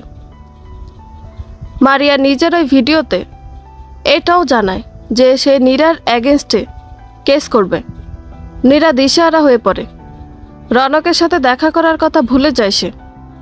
ব্যাপারটা রনকের কানেও পৌঁছায়। সে নিজের বড় ভাইয়ের সাথে এই ব্যাপারে কথা বলে। মারিয়া যেহেতু এর আগে একবার নীরা ও রনকের বিয়ে ভাঙার চেষ্টা করেছে এবং এসব কিছুর প্রমাণ রনকের কাছে আছে, তাই সে মারিয়ার এগেনস্টে এবার একটা কমপ্লেন ফাইল করতে চায়। রনকের বিশ্বাস নীরার খাবারে এসব থাকবে না। মারিয়া যদি নীরাকে পুলিশেই দিত তাহলে এভাবে ভিডিও করতো না। অর্থাৎ মারিয়ার উদ্দেশ্যটাই হলো নীরার পেজটাকে নষ্ট করা। রনক ভেবে কষ্ট পায়, না জানি নীরার এখন কি হাল হচ্ছে। নীরার সাথে ঘটে যাওয়া ঘটনা 2 দিন হয়ে গিয়েছে। তাকে ভার্সিটি থেকে বের করে দেওয়া হয়েছে। এত শত কাহিনী নিয়ে কোনো স্টুডেন্টকেই কোনো ভার্সিটি চান্স দিবে না। নীরার সব স্বপ্ন মাটির সাথে মিশে যায়। আজ তার রনকের সাথে দেখা করার কথা। এইসব সমস্যার কারণে সে রনকের সাথে দেখা করতে পারেনি। নীরা কি করবে ভেবে পাচ্ছিল না। তার পড়াশোনা, কেরিয়ার সব শেষ। অনেক চিন্তা ভাবনা করে 2 দিন কাটায় নীরা। শেষে কঠোর একটা সিদ্ধান্ত নিয়ে রনকের সাথে দেখা করতে আসে। নীরা তার ভার্সিটির পাশের ক্যাফেটাতে গিয়ে বসে। সময় মতো রনক এসে পড়ে। এখন তার অবস্থার আগের মতো বিধ্বস্ত নেই, ফিটফাট হয়ে এসেছে। এসে নীরার সাথে বসে টুকিটাকি কথা বলে নেয় রনক। নীরাকে জিজ্ঞেস করে সে কিছু খাবে কিনা। নীরা জানায় সে কফি খাবে। কফি খাওয়া শেষ করে রনক বলে, তোমার সাথে থেকে যাওয়া কথাটা এখনো বলা হয়নি। কি কথা? নীরা জিজ্ঞেস করে। তুমি আমাকে যেসব ব্যাপারে অপবাদ দিয়েছিলে সেসব ক্ষেত্রে আমি প্রমাণ করেছি আমি নির্দোষ। আর যেসব ভুলগুলো আমি আসলেই করেছি সেক্ষেত্রে আমি মাপ চেয়ে নিয়েছি। আমি জানি আমার পরিবার তোমার সাথে অনেক অন্যায় করেছে। তারা হয়তো তাদের অন্যায়ের জন্য মাফ চাইবে না, কিন্তু আমি তাদের হয়ে চেয়ে নিচ্ছি। নীরা, আমি তোমাকে ভালোবাসি আর তুমিও আমাকে ভালোবাসো। তোমার সত্তাটাই তো আমার মধ্যে থেকে আসে। এবার বাড়ি ফিরে চলো। রনকের কথা শুনে নীরা কিছুক্ষণ নিস্তব্ধ হয়ে তার দিকে তাকিয়ে থাকে। এরপর হঠাৎই নীরা জোরে জোরে হাসতে শুরু করে। হাসির দমকে ফুলে ফুলে উঠছে সে। রনক অবাক হয়ে নীরার দিকে তাকিয়ে ভাবে সে হাসছে কেন। নীরা এবার হাসি থামিয়ে সিরিয়াস লুক নিয়ে রনকের দিকে তাকায়। একটু নড়ে চড়ে বসে নীরা। সুন্দর মতো একটা শ্বাস ফেলে নিজের ব্যাগ থেকে ডিভোর্স পেপারস বের করে রনকের হাতে দেয়। নীরা হালকা হেসে রনকের দিকে তাকিয়ে বলে, আমি নীরা, আমার একটাই পরিচয়, আমি নীরা। তোমার ভুলটা কোথায় জানো? আমাকে কারো মেয়ে, মা, বোন, স্ত্রী এসব ভাবার আগে তোমার উচিত ছিল আমাকে একটা মানুষ মনে করা। কি সহজ তাই না? এত শত ভুল করা আর তারপর ইজিলি একটা সরি দিয়ে বাসায় ফেরত নিতে চাওয়া। কেন ফেরত যাব আমি তোমার বাড়িতে? আবারও ওইসব অত্যাচার নির্যাতন সহ্য করতে কি দরকার? আমার আসলে কোনোই দরকার নেই কারোর জন্য টেকেন ফর গ্রান্টেড হয়ে থাকা। আমি ভালো কিছু ডিজার্ভ করি আমার জীবনে। আর কত অন্যের জন্য করব বলো? এবার আমাকে একটু নিজের মতো করে বাঁচতে দাও। আর হ্যাঁ, কি জন্য বললে? তোমার পরিবার সরি বলবে না। To hell with you sorry. আমি আসলে বেশি কথা বাড়াতে চাচ্ছি না। তুমি আমাকে কোনোদিনও ভালোবাসোনি, সবই ছিল তোমার করুণা। আমি এত বেশি এক্সপ্লেন করতে চাচ্ছি না। আমি কেন কথাগুলো বলছি একটু ভেবে দেখো। এই যে ডিভোর্স পেপার সাইন করে দিয়েছি, আশা করি আর কোনোদিনও যেন আমাদের দেখা না হয়। আর আজ তোমাকে ছেড়ে যাওয়ার পিছনে একটাই কারণ আছে, সেটা হলো আত্মসম্মান। এছাড়া তুমি যদি অন্য কোনো কারণ মনে করো তাহলে করতে পারো। নীরা হন হন করে ক্যাফেটেরিয়া থেকে বের হয়ে যায়। পিছনে ফেলে যায় সব কিছু। পিছন ফিরে তাকিয়ে দেখা মানে আবার ওই নরক যন্ত্রণা সহ্য করা। নীরা জানে না এখন সে কি করবে, কোথায় যাবে। সব হারিয়ে ফেলেছে সে, তবুও বুকের উপর থেকে একটা বোঝা হালকা হয়ে গিয়েছে যে সে এখন আর এমন কারো অধীনে নেই যে তাকে শুধুমাত্র প্রয়োজনে ভালোবাসবে। 5 বছর পর রনক চায়ের কাপে চুমুক দিয়ে শার্টের বোতাম লাগাতে শুরু করে। জোর গলায় বলে, আর কতক্ষণ দেরি করবে তুমি? তুমি জানো না আমি শার্টের বোতাম লাগাতে পারি না। আসছি। রান্নাঘর থেকে উত্তর আসে। নাজমা বেগম সোফায় বসে পায়ের ওপর পা তুলে চা খাচ্ছেন আর টিভি দেখছেন। তার সাইড টেবিলে বিভিন্ন রকমের নাস্তা। নিহা এবং নাবিল আবার এই বাসা ছেড়ে দিয়েছে। তাদের এখন আর মনে হয় না এই বাসায় থাকার প্রয়োজন আছে। নাজমা বেগম চিৎকার করে বললেন, নবাবজাদি হয়েছ নাকি? কখন রনক ডেকেছে শুনতে পাওনি? দ্রুত রান্নাঘর থেকে বের হয়ে আসে ঐশী। দুঃখিত মা, রুটি পুড়ে যাচ্ছিল তাই ওগুলো আগে নামিয়েছি। রুটি পুড়ে যাবে কেন? খেয়াল থাকে কই তোমার? এখন দ্রুত ঘরে যাও। ঐশী নাজমা বেগমের হুকুম শুনে দ্রুত ঘরে দৌড় দেয়। গিয়ে হাসি মুখে রনকের শার্টের বোতাম লাগিয়ে দেয়। রনক তার চুলগুলো কানের পিছে গুজে দিয়ে বলে, মায়ের কথায় রাগ করবে না, আর মায়ের সাথে কখনোই তর্কে জড়াবে না। আলতো করে বলে ঐশী। রনকের সাথে ঐশীর বিয়ে হয়েছে 3 বছর। ঐশী মেয়েটার মা বাবা নেই, এতিম। চাচা চাচি কোনো মতে তাকে বিদায় করতে পারলে জানে বাঁচতেন। তাই তো রনকের সমস্যার কথা শুনেও ঐশীর সাথে রনকের বিয়ে দিয়েছেন। নাজমা বেগম আবারও আগের রূপে ফিরে এসেছেন। আসলে তারা কেউই পরিবর্তন হননি। ঐশীর কপালে আলতো করে চুমু দিয়ে রনক বাসা থেকে বের হয়ে অফিসের দিকে যায়। নীরাকে সে ভুলে গেছে। আসলে সে নীরাকে কখনো ভালোবাসেনি। সব ছিল তার জেদ। অনেক পরখ করে নীরা এই ব্যাপারটা সেদিন বুঝতে পেরেছিল বলেই সে রনককে ছেড়েছিল।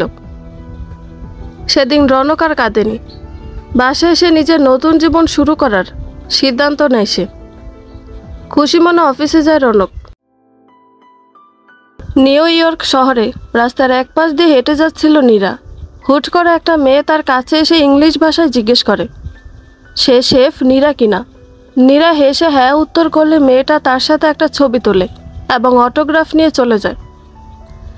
নীরা আবারও হেঁটে হেঁটে বাসার দিকে যেতে থাকে। অনলাইন প্ল্যাটফর্মে সে এখন অনেক পপুলার একজন শেফ। পড়াশোনাও করছে নীরা। তার মনে পড়ে যায় 5 বছর আগের কথা। রনকে সেদিন ডিভোর্স দিয়ে নীরা ফাহিমের সাথে দেখা করে। নিজের মায়ের বাকি গহনাগুলো বন্ধক রেখে বিদেশে আসার পরিকল্পনা করে সে।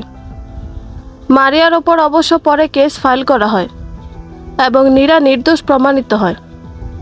মারিয়াকে তখন হিউজ অ্যামাউন্ট পরিশোধ করতে হয় এবং অনলাইনে এসেই নীরার কাছে মাফ চাইতে হয়। নীরা ফারহিনের সাথে আর যোগাযোগ রাখেনি। আমেরিকা চলে আসে সে। ফাহিম ও ফারহিনকে বিয়ে করেনি। যেই মেয়ে টাকার কারণে বেস্ট ফ্রেন্ডকে বিপদে একা ফেলতে পারে সে তো টাকা না থাকলে ফাহিমকেও ছাড়বে। ফাহিম মাদ্রাসার একটা এতিম মেয়েকে বিয়ে করেছে। প্রথম কষ্ট হলেও নীরা পরে বিদেশে এসে মানিয়ে নেয়। দেশে যেহেতু তার পড়া শেষ করতে পারেনি, বিদেশে এসে আবারও পড়াশোনা শুরু করে সে। নিজের একটা ভালো পরিচয় এবং সুনাম গড়ে তোলে শেফ হিসেবে। একটু সচ্ছল অবস্থায় আসলে ফাহিমকে দিয়ে তার মায়ের গহনাগুলো ছাড়িয়ে নেয় সে। ফাহিম তার এক বন্ধুর মাধ্যমে সেগুলো আমেরিকা পাঠিয়ে দেয়। নীরার কানে খবর আসে রনকের বিয়ের ব্যাপারে।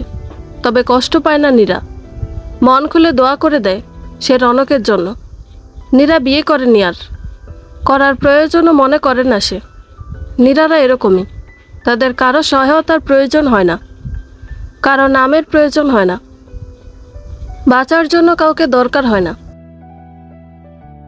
তারা বেঁচেই থাকে নিজের পরিচয় তৈরি করার জন্য। নীরা মনে প্রাণে বিশ্বাস করে আমার পরিচয়ে আমি অনন্য। বন্ধুরা, গল্পটি ভালো লেগে থাকলে একটা লাইক করে দিবেন এবং গল্প সম্পর্কে কোনো মতামত জানানোর থাকলে কমেন্ট করতে পারেন।